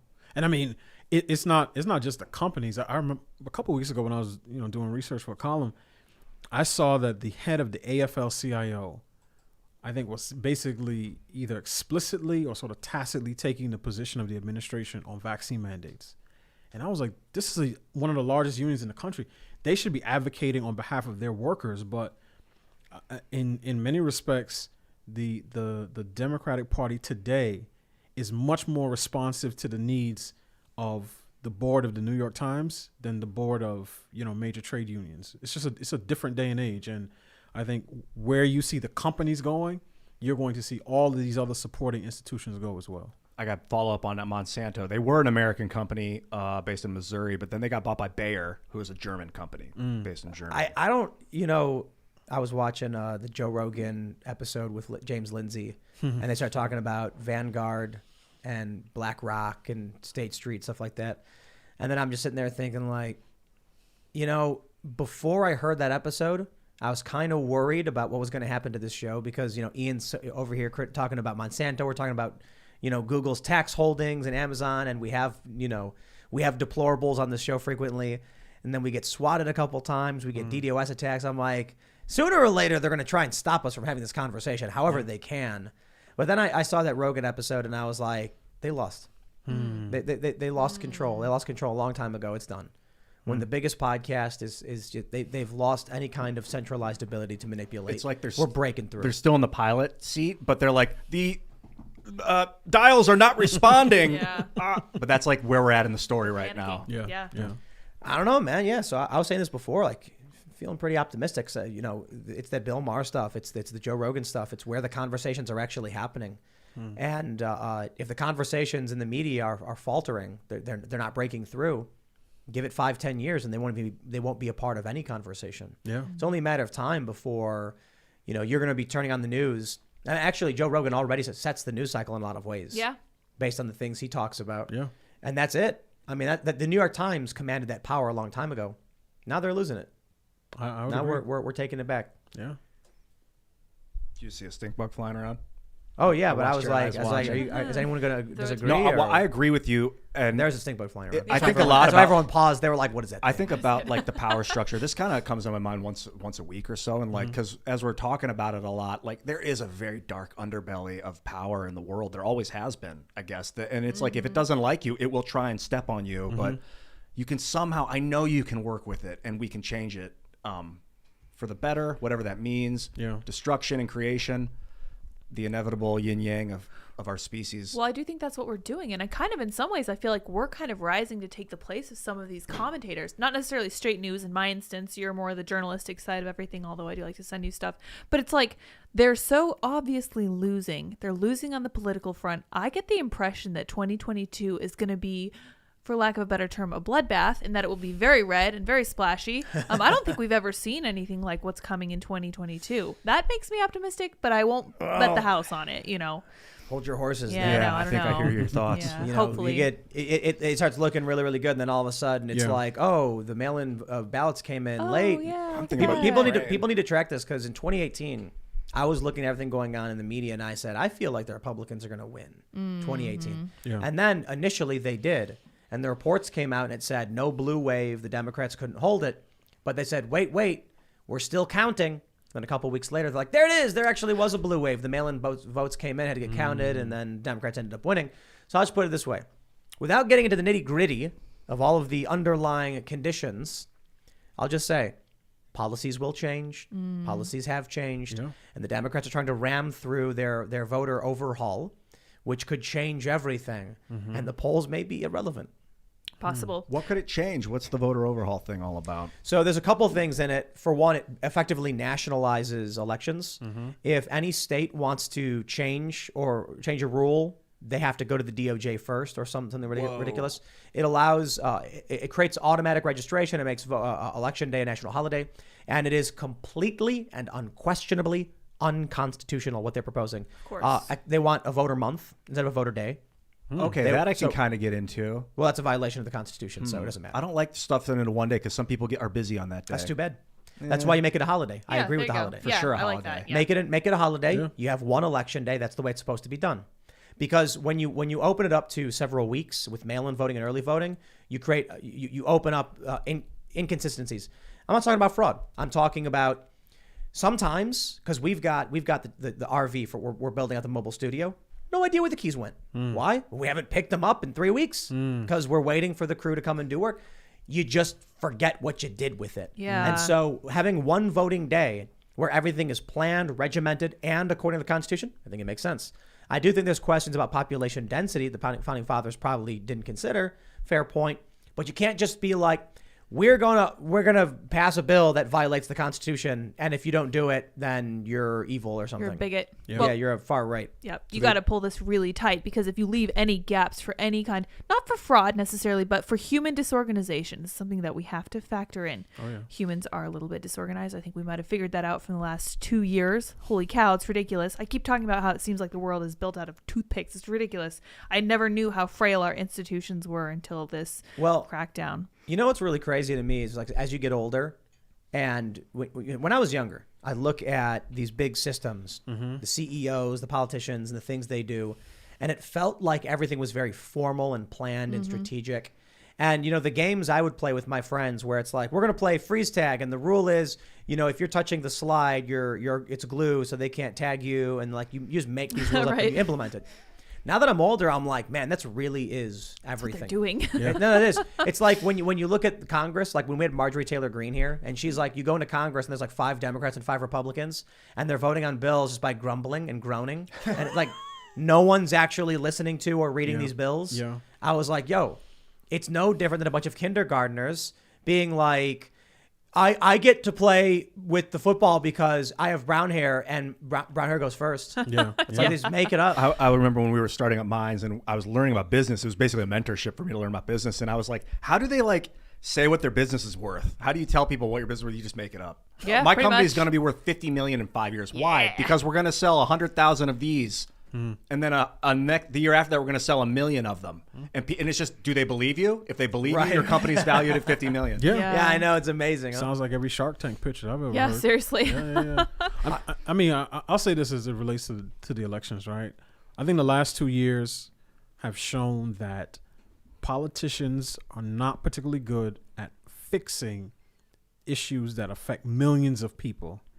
They're very good at causing problems for millions of people. And I think I could see people over the last 2 years who say, you know what? I think I'm a libertarian. We need fewer laws because fewer laws will inevitably, or more laws will make more criminals. So, you know, I've heard, you know, black folks talk about this for years in terms of the number of, you know, it's illegal to sell loose cigarettes, or it's illegal to, you know, panhandle or vend or do all sorts of other things in the city.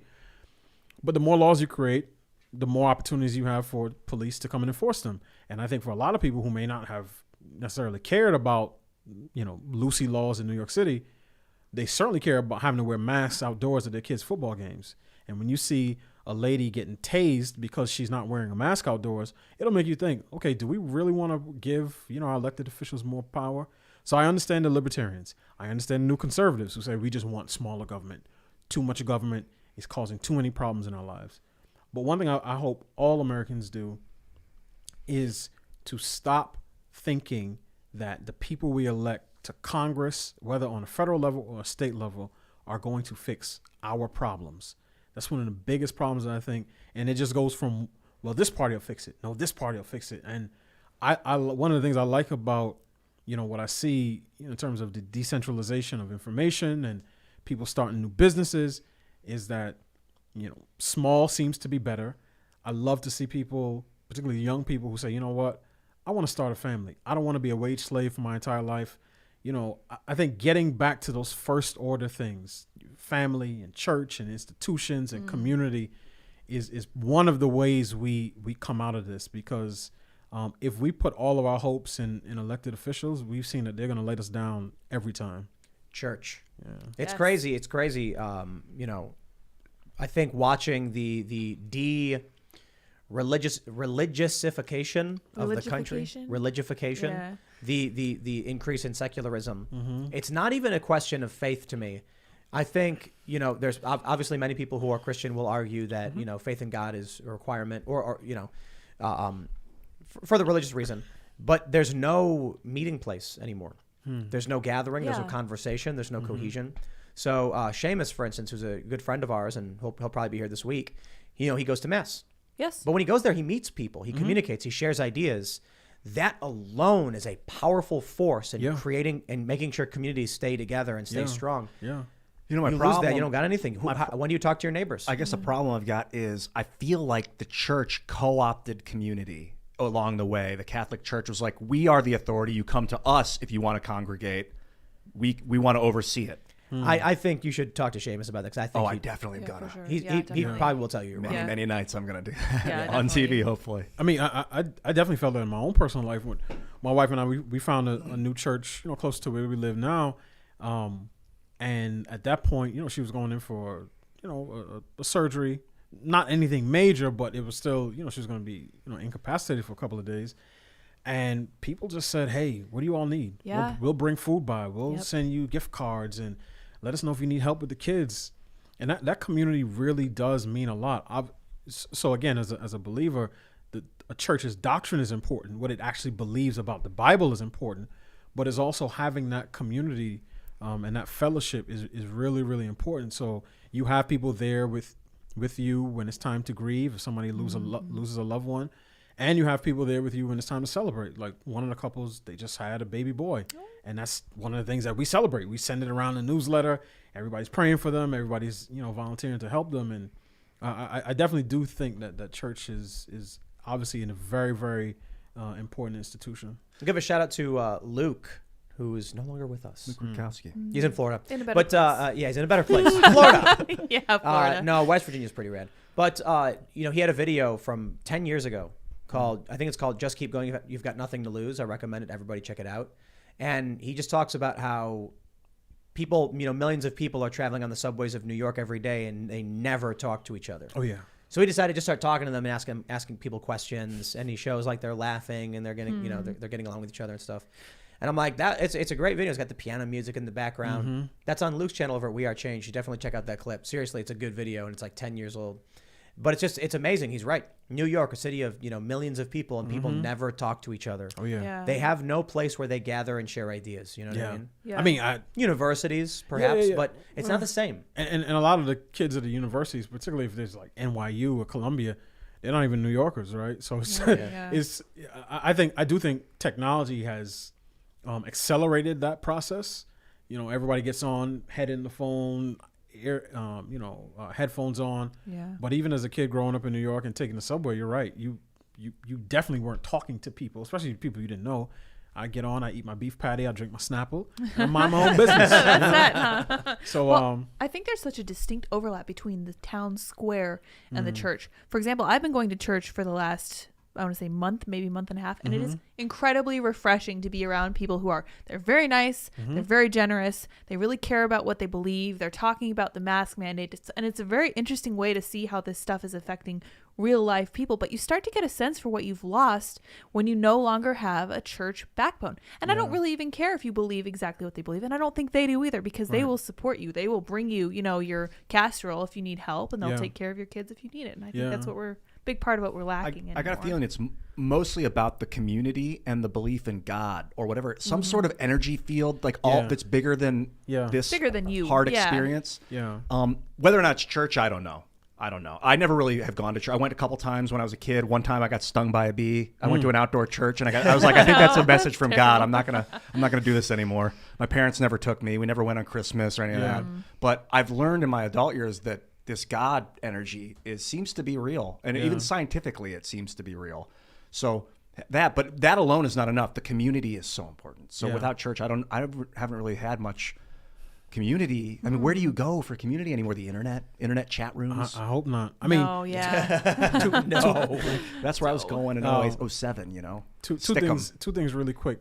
Lydia, what you just mentioned in terms of, sort of the church sort of having an overlap with the public square, it makes me think of, what Frederick Douglass talked about in terms of his type of conservatism. Now, he had 3 boxes of liberty.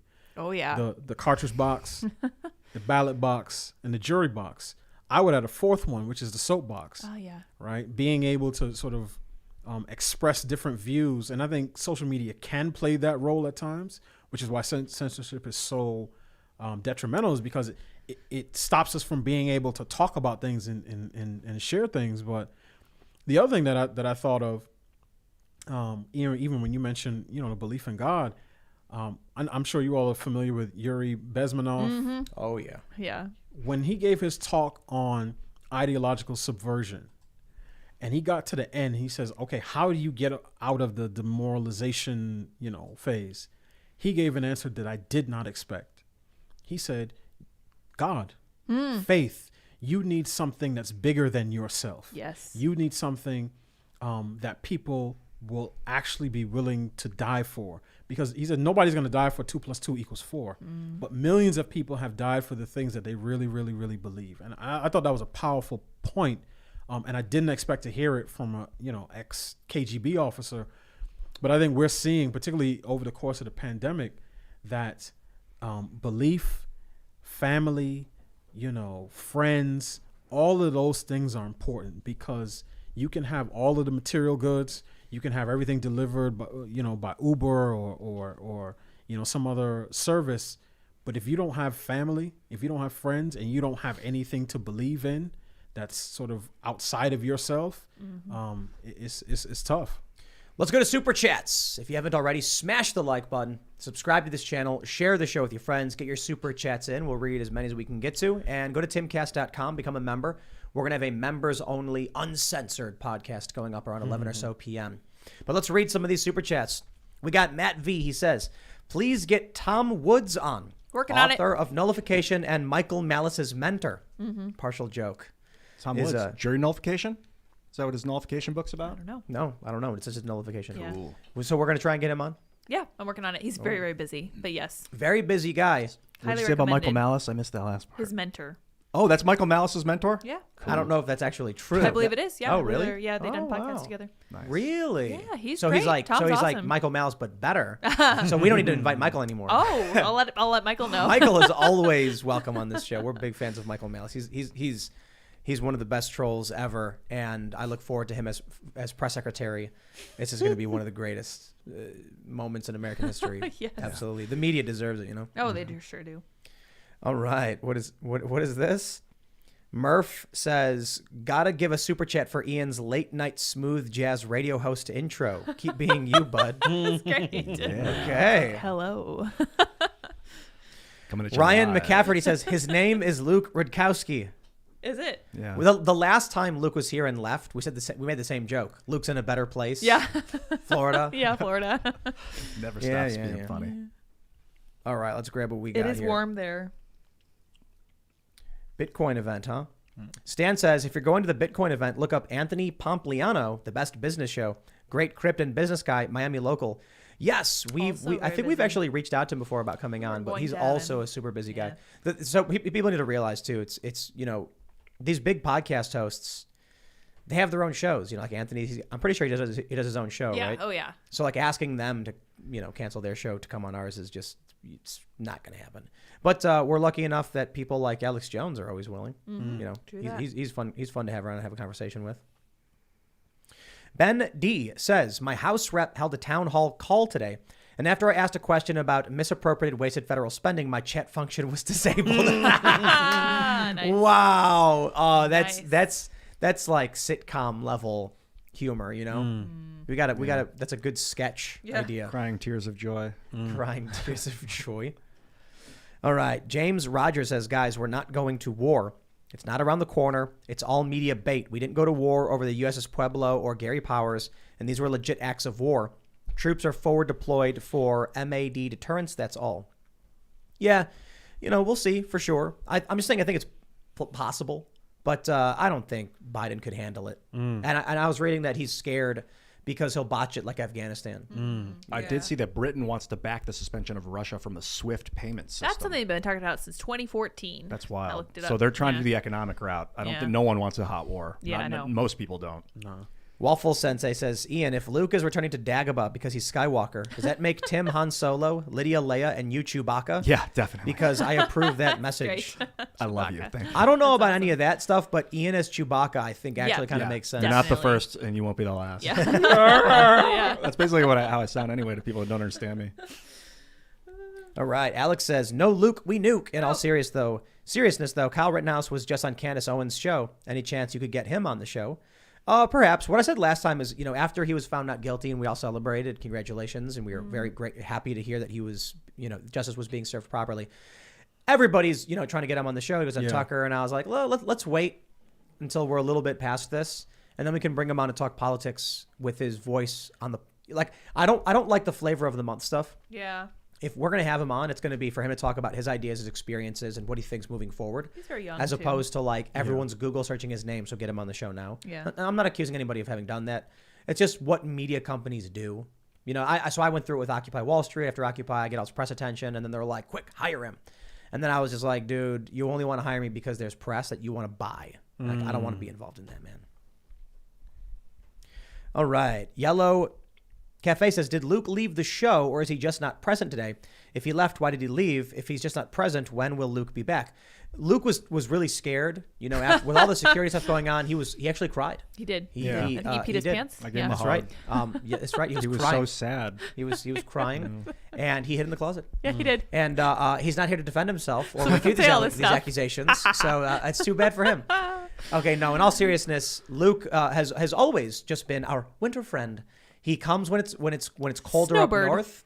Yeah, he comes. It's weird because it's still cold here. I Yeah. guess it's way colder up in New It's Hampshire. not as cold. But then he hangs out for about Christmas, and then he goes down to Florida. And I think actually Luke will be back in about a week. So Yeah, we got a big show on the 3rd. yeah. So but we'll see. But then Luke will probably just go back. So he'll probably be back just like periodically, and then probably once it starts getting cold again around fall, Luke comes back and sits in the chair. But maybe we bring in someone else to fill that Luke chair, and void. then. Yeah. I don't know. Then maybe that's it for Luke because he doesn't want to be on the show anymore. Oh, snap. Sorry, Luke, Luke. What happens? Luke wants to be able to go and do whatever he wants I and then get it. come back and join the show whenever he wants. And I'm like, for sure, we're always glad to have him because Luke's fantastic. But We're like, why did you take off your targeting system? Put it, and he's like, then he hears like he's using the force right now. yeah. We're like, why'd you take off your targeting system, Luke? You were that's you were not here. What, that's not what Ian would say to him. Well, I just, yeah. You'd be like, I tell him to use the force. You know what I'm saying, though. Yeah, Star Wars jokes. James Rogers says, I have a question for Mr. Squires. My friend is a huge fan of The Blaze. I find it irritatingly based, but you're a man who cares about journalism, so I respect that. My question is, how do you guys vet your stories and sources? I'm not sure I'm qualified to answer that question. I mean, I'm a contributor. I'm not on the sort of the straight news side, so I'm not sure how that happens. I mean, me personally, if I make any contention or claim about something that's factual, I certainly make sure that I check it, twice at least. So if I make a falsifiable claim, you can be pretty certain that I know it to be true and I have the evidence to back it up. So I would hope that everybody else at the Blaze does something similar. But I mean, I think that's a general criticism for media and journalism in today's day and age. So. All right. Blue C says, Delano, just checked out Civitas website. Thank you for your work, doing the work to lift people up and educate families. Yeah, Yes. for What's sure. Civitas? So it's a company I created early last year. So what I hope to do is be able to work with organizations that serve sort of communities. So help organizations that help people. So that's part of what I would like to do. So consulting. I mean, when I first started, I had one particular thing in mind, but as we move forward, if there are opportunities to work with local nonprofits that trying to help K through 12 kids or returning citizens, ex-offenders, single moms, whoever, promote marriage and family and education. I'm all for that. Where can people? Is there a website people can check out? Yeah, it's Civitas CGCIVITAS.com. Yeah. All right. Debbie Grumman says, I've never heard such exact and complete truth. We are being led by cowards, cowardly media, big tech, and government. We, the people, are the brave. For sure. Oof. All right. David says, I didn't do it. I spent 0 days locked in my house. Reminds me of that meme where it's the NPC face saying, if you just comply, we'll get our freedoms back. And the person says, if you don't comply, you never lose your freedom in the first place. Yeah. And the NPC just get mad. Yeah. I also tweeted out in the United States, we don't have freedoms. We have freedom. And this weird government bull crap, corporate crap, trying to make you think that you can split freedom apart and take pieces of it. That's not how it works. Yeah. I mean, 2020, we had a kid. We celebrated, another kid's birthday. We went out to restaurants. I think we went to a wedding, at least one. We just, lived our life. So. Yeah, man. That's one of the reasons we came out here from the Philly area, because I could see how bad it was getting. Yeah. And now out here, it's like I haven't even noticed it since we got out Jeez, here. I went for a walk earlier today. The air is so clean. It's nice out here, yeah. Sure. Blue C says, Neil Young told Spotify you can have Joe Rogan or me, not both. Yeah. I deleted my Neil Young from my list. Yeah, I can do without Neil Young, dude. Yeah. Not only that, but like all of your stuff's on YouTube anyway. So old. Yeah. So Shout if out I've to got- Crosby, Stills, Nash and Young. I love those guys. All right, let's. There's a quote. Let's see. So some people are saying simp is short for simpleton. Simpleton. It's a Pimp C reference, Oh. and it also has an acronym, which is suckas. Let me see. Where is it? Idolizing mediocre P word. Oh, yeah, yeah. Pimp So I thought terminology. it was an acronym. I just couldn't find it. So Ian was correct. I was Yeah, wrong. yeah. I stand corrected. Oh, wow. Simpleton. Thank you, good sir. Elmer Fudd says, "Wow, Tim, you have great guests. I look forward to hearing Professor D. Yeah. His ability to access the underlying root of problems is spot on.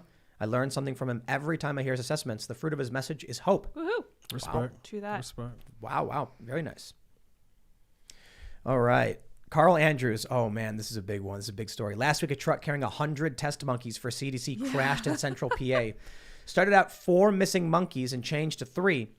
Please Google TV10 Danville, PA monkeys and check article. Very fishy. The woman's remarks to the news. Boy, Yeah, like the monkeys got away. that's suspicious. No, it's winter. You know, they won't survive, Yeah. to be honest. It's like Bad. Fugitive. Yeah, nothing bad like could fugitive. happen. Yeah, No, it's a winter. The monkey monkeys will just fugitive. freeze to death. That's terrible. But you're Yeah, probably it's right. sad. It's very sad, but it's true unless you figure it out. I got Cassandra texting me some video of her monkey. Oh, It's really awesome, yeah. Cass. Thank Monkeys. you. I love you. All right, let's grab some super chats. There was a really good one I saw. I want to see if I can. Carrie Carpenter says Howard Stern actually said anyone unvaxxed that gets COVID shouldn't get care from a hospital and should go home and die. Wow. Oof. Yikes, man. Howard Stern lost it, man. Yeah. Big time. Mike DeRusha says, Harrison Bergeron, please read it and at least talk about the premise of forced equity. We have. Talk I about it all think- the time. Yeah, I know. We talk about it Yeah. several It's a times. short story. Have you read it before? Great short story. It's fascinating. No, Nah. I don't think It's so. like about this guy. It's about a dystopian future where instead of propping up the greatest among us, they clip off everybody's wings and so the people Sounds that can like sing equity. really well have throat pinchers on. Yeah. And so Yeah. this Yeah. guy, Actually. Strong people have to carry weights. one of the guys like sheds off all of it and is this, and you see what society. It's well worth reading. Yeah. Sounds about short, right. Short. Yeah, it's too. very short. Yeah. All right. Let's see. Wait, what? Aussie says, without that Luke putting up his dukes, it ain't no fluke. It's making me puke. Haha. Glorious. Thank you for that. Here's a good one. Bobby Bob says, my favorite is that black people can't be racist, but people like Candace Owens are. Schrodinger's racist. That's a good one. Schrodinger's racist. Yeah. What do you feel about that whole like whiteness and blackness is a thing that's not skin color related? I mean, Political whiteness. yeah.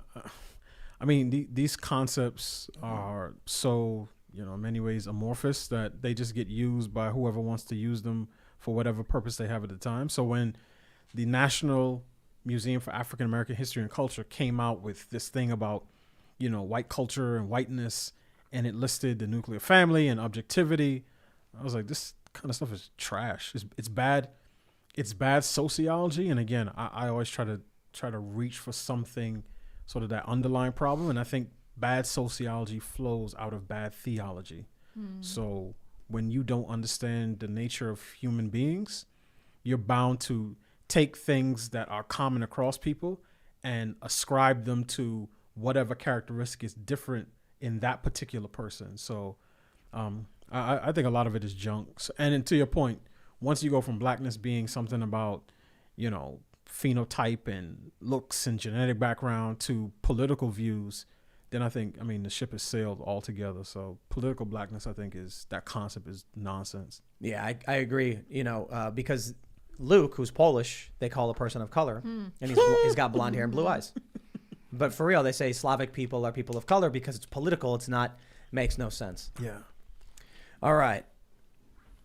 David with a good point. Y'all like assuming things about Truth Social. How about wait till it comes out and see how it's constructed? It's a very good point. Fair. Just that there's reports coming out. Devin Nunes is saying they want to make it family friendly. And I don't think that's completely wrong. They have to make sure illegal content isn't on the platform and they're going to use that service for it. So we'll see. Maybe they'll end up doing a much better job and maybe we'll all really enjoy it. Yeah, I realize I don't want to slam on it too hard.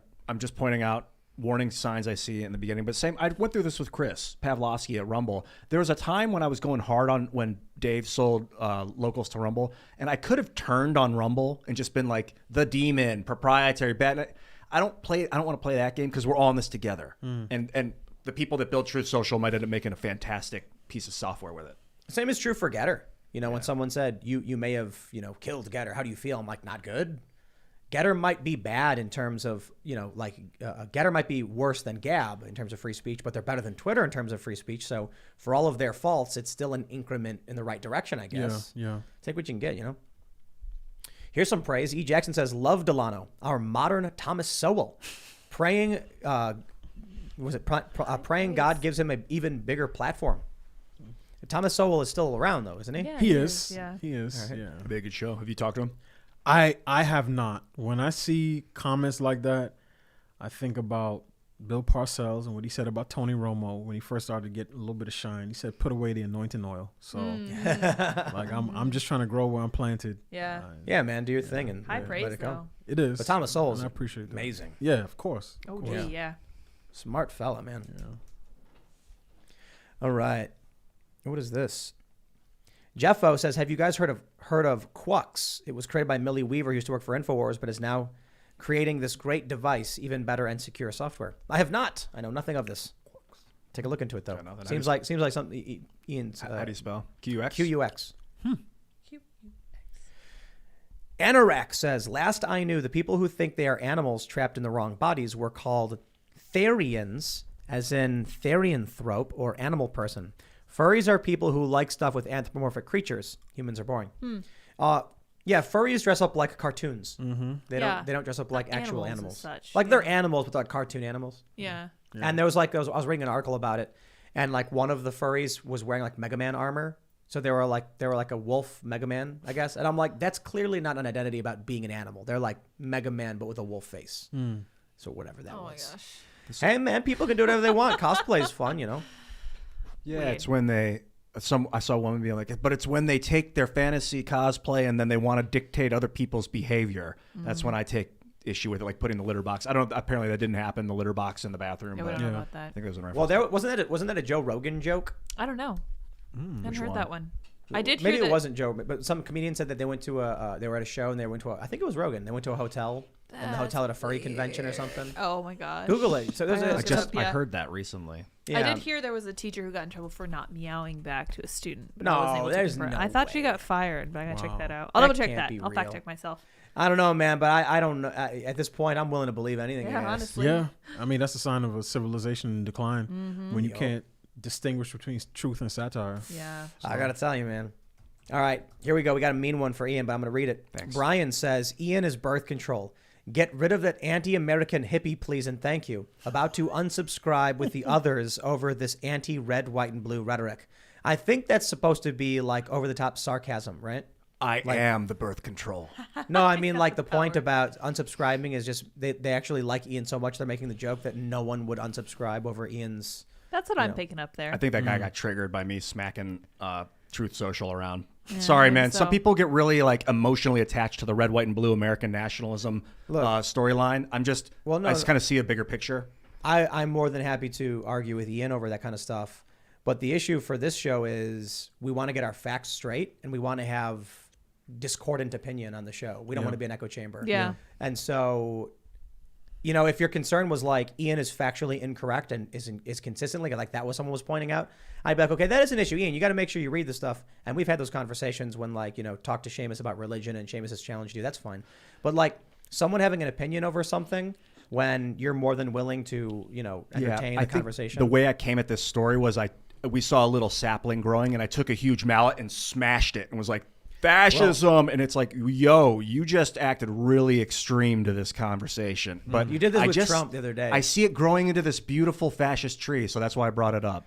You were like, do you think, I can't remember exactly what you said, but you were like, do you think Donald Trump, you know, really something like cares about people? And then I can't remember what the guess was. They were like, you know, I think he's in it for himself. And then you just got really mad. You were like, Trump, I knew it. He's just doing this. And I you was were like, you're assuming that. And I was like, you're you right. just literally made up a reason that got you really angry. You know, Oh, Trump yeah. aside, red, white, and blue aside, if this code base for Truth Social was available, free software and all the code was available, I would have no problem. I'd be so jazzed about this. Oh, I have to say, before we move on, it's from January 15th in the Post Millennial. Teacher alleges she was fired for not meowing back at student who identifies as a cat. Quote, we no longer need your services if you can't identify with all the children in the classroom, the substitute teacher alleges the school's office said. That's I'm fun. sorry, man. Like, as much as I'd like to believe it, I'm going to need to watch a video or something because that's not enough. I don't know. All right, let's see what we got. Austin Walter says, make it illegal to invest 401ks and hedge funds investment outside the U.S. They don't pay taxes on profits. Keep the money invested here. Interesting. Well, then maybe companies just jump ship, you know? Yeah. Raymond G. Stanley Jr. says, Tim and guys, when my brother visits, we rock out to IRL. Ooh. He was always based, but now he's more knowledgeable. He likes the long-haired guy, LOL. Ha ha ha. Who's that? Who's their son? Raymond G. Stanley Jr.'s brother. Dude, that's awesome, Raymond. Sup, dude? There you go. Eris Roy says the super chat is for Ian. I started listening to this as a center curious male and really disliking Ian. After he said he did LSD one time and talked to bugs, he promptly became my spirit animal. Yeah, they communicate through dance. Oh, amazing. Let yourself kind That was really last Ian night. was like one time I was hanging out with a bunch of bugs, and I was on LSD. You want to talk about Yeah. communication? Last night I was listening to the water drip in my sink. You guys should try this someday. And I think it's whatever the bacteria. You hear it playing a melody, like dude. Or Ian, you got to chill out on the LSD. And then you Yeah, sing maybe no a little LSD. too much LSD. And what you do is just like with birds, when birds chirp, if you mimic them back to them, they stop, they hear you, and then like, oh my gosh, he's communicating with us. Really Same with the poorly. bacteria in that drain. If you start singing back the melody that it's dripping, it starts dripping with you. It'll start playing back to you and like playing with and like communicating with you. Ian, I don't think that's correct. It might I not be don't the know about bacteria. It might just be the water, but it seems only in like bacteria-laden sinks that I hear that. All right. Yeah. Oh, boy. Oh, boy. I was like, what is happening? All right. Communicating with the non-humans. Nevermore says, hey, Tim, do you have any Tales of the Inverted World t-shirts planned or on the way? We do now. We do now. Since you just said that. Let's get some of those shirts, and we'll have them for Tales from the Inverted World. I'm really excited for season 2 and the new book coming out because, I don't want to. I don't know if I can give away this. I think I just got to say it, guys. Like, somebody died during the investigation. Like one of the sources. Whoa. Yeah, some crazy stuff's going on. Wow. Yeah, this is gonna be crazy. Wow. Investigating lost Confederate gold. Some people do not want it to be found. I'm excited. This is crazy. I'm like, I can't believe the stories are so insane that like they're so like we often get people on the website commenting saying I don't like reading fiction. Mm-hmm. And then Shane, who's the author, Shane Cashman, has to say like, this is a true story. This like, is not fiction. This is not fiction. Like we're investigating this stuff. It's real. And then people are like, no. Like, yes, they're true stories. Crazy stuff. I'm really excited for this. Somebody puked. We get it. Luke's not here. We Oh, understand. I'm sorry. Keep a bucket handy. Michael Sullivan says, I agree with your point, Tim, but a red, white, and blue theme, Truth Social, wouldn't exactly clash with the French or Russian flag. Keep up the good work, Timcast. We appreciate you. That's it. Truth Social. Russian. Yup. It's a Russian psyop. Yeah, it's Russian. Oh my gosh. Red, white, I and knew blue. it. All right. We got this one from YWB. And it's a bunch of letters. Active duty for 10 years. The forever wars, woke ideology, failed foreign policy, illegal vax mandates, skyrocketing suicide rates, and our corrupt leadership are destroying our military. We are going to lose a lot of good people in the next war. Yeah, I was talking to a dude maybe about 8 months ago. Yeah, it's been a while now. And he was it was a guy who he said he was a career military and he was hoping to stay in the military his whole life, retire, and he quit. He was like in his he was an officer. He was in his like early 30s, I guess, and he was just saying it's gone too crazy. Yeah. So he's gonna go private. He can't do it. Has this ever happened in the history of American military where people just quit en masse because they disagree with policy? Not that I could think of, honestly. Maybe, but I don't know. Yeah. It's like we're about to be getting into some war in Ukraine potentially, or war with China. Yeah. And we have these. You see the women doing the bosom dancing on TikTok, the army girls. Oh, The yeah. viral What the heck video is where that? they're shaking their chests, you know, whatever that dance Gazongas? is. Like six girls, six women. Clip that one for a GIF. That's good. They're doing it like where they slam their chests, and I'm like, it's really great choreography. It's great. I wonder if Russia is sitting there being like, oh no, they're gonna beat us in the dance off, and then we lose. That's Death how by it works. Snoo Snoo? I That don't would know. be cool to get some Russian troops, some American troops to do a dance off. Yeah, I saw it might have been on Tucker Carlson where he played different clips. I can't remember. It was on a conservative show where they played the clips from the Russian recruitment ads, the Chinese recruitment ads, and then the American recruitment ads. And for the first two, what you get a sense of is the country saying, sign up to fight for us because we are a country that's worth defending. So the point of the ad was about service to country. Our ads were, sign up to fight for us because this will be one way that you can self-actualize and pursue your dreams. So like many things in our country, it was infected with sort of the worst types of narcissism. And it's all about me, me, me, me, me. And I think when you have people who are willing to die for their country because they love it that much, and then you have others that think that their country is sort of a cesspool of racism and white supremacy and patriarchy, you're not going to be fighting on an even playing field. You know, the problem I've got right now is I'm willing to die for the ideals that the American Constitution laid out, but I'm not willing to die for this fascist government. Well, that's the thing, man. When people truly believed in this country, they were willing to die for it. Now we're at a point where we know the politicians are corrupt, the corporations are corrupt, and people are just like, why bother? Yeah. So they increased the sign-on bonus, I think, to like $50,000 recently from up from 40 or something like that. So they're just that could be inflation. You know what I mean? But I don't know how you're going to convince people to want to join into that service. You know? Yeah. And to be clear, I don't think no country is perfect. Obviously, you know, I mean, we're talking about, you know, Russia and China, and even in America's history, there was a time when, you know, when the Tuskegee Airmen were fighting for a country in which they couldn't even get served in parts of the South when they came home. But I think most people thought of it's both the nation and its government and also the people. And we're to the point now where our leaders are constantly telling us that the country that they lead is hopelessly corrupt, racist, and patriarchal. and that is the big difference. Fight for it. Yeah. All right, everybody, here's what we're going to do. You're going to smash the like button, subscribe to the channel, share the show with your friends, go to timcast.com, be a member for that special members-only segment coming up around 11 or so p.m. is when we publish it. And then I think what we'll do is we're going to recast Luke. So we need someone who is a Polish-born American immigrant to America, anarchist, and you got to have blonde hair, blue eyes, and you got to say exacerbate and both. Yes. and then we'll have our great value Luke Rudkowski. All right. It actually would be really funny for the vlog if we did that. So we should put out a call for anybody who can look and act like Luke, and then we'll do a gag where in the vlog we're like, who's gonna be our new Luke Rudkowski? All right, everybody, you can follow the show at Timcast IRL basically everywhere. Follow us on Instagram for clips. You can follow me at Timcast basically everywhere. Delano, you want to shout anything out?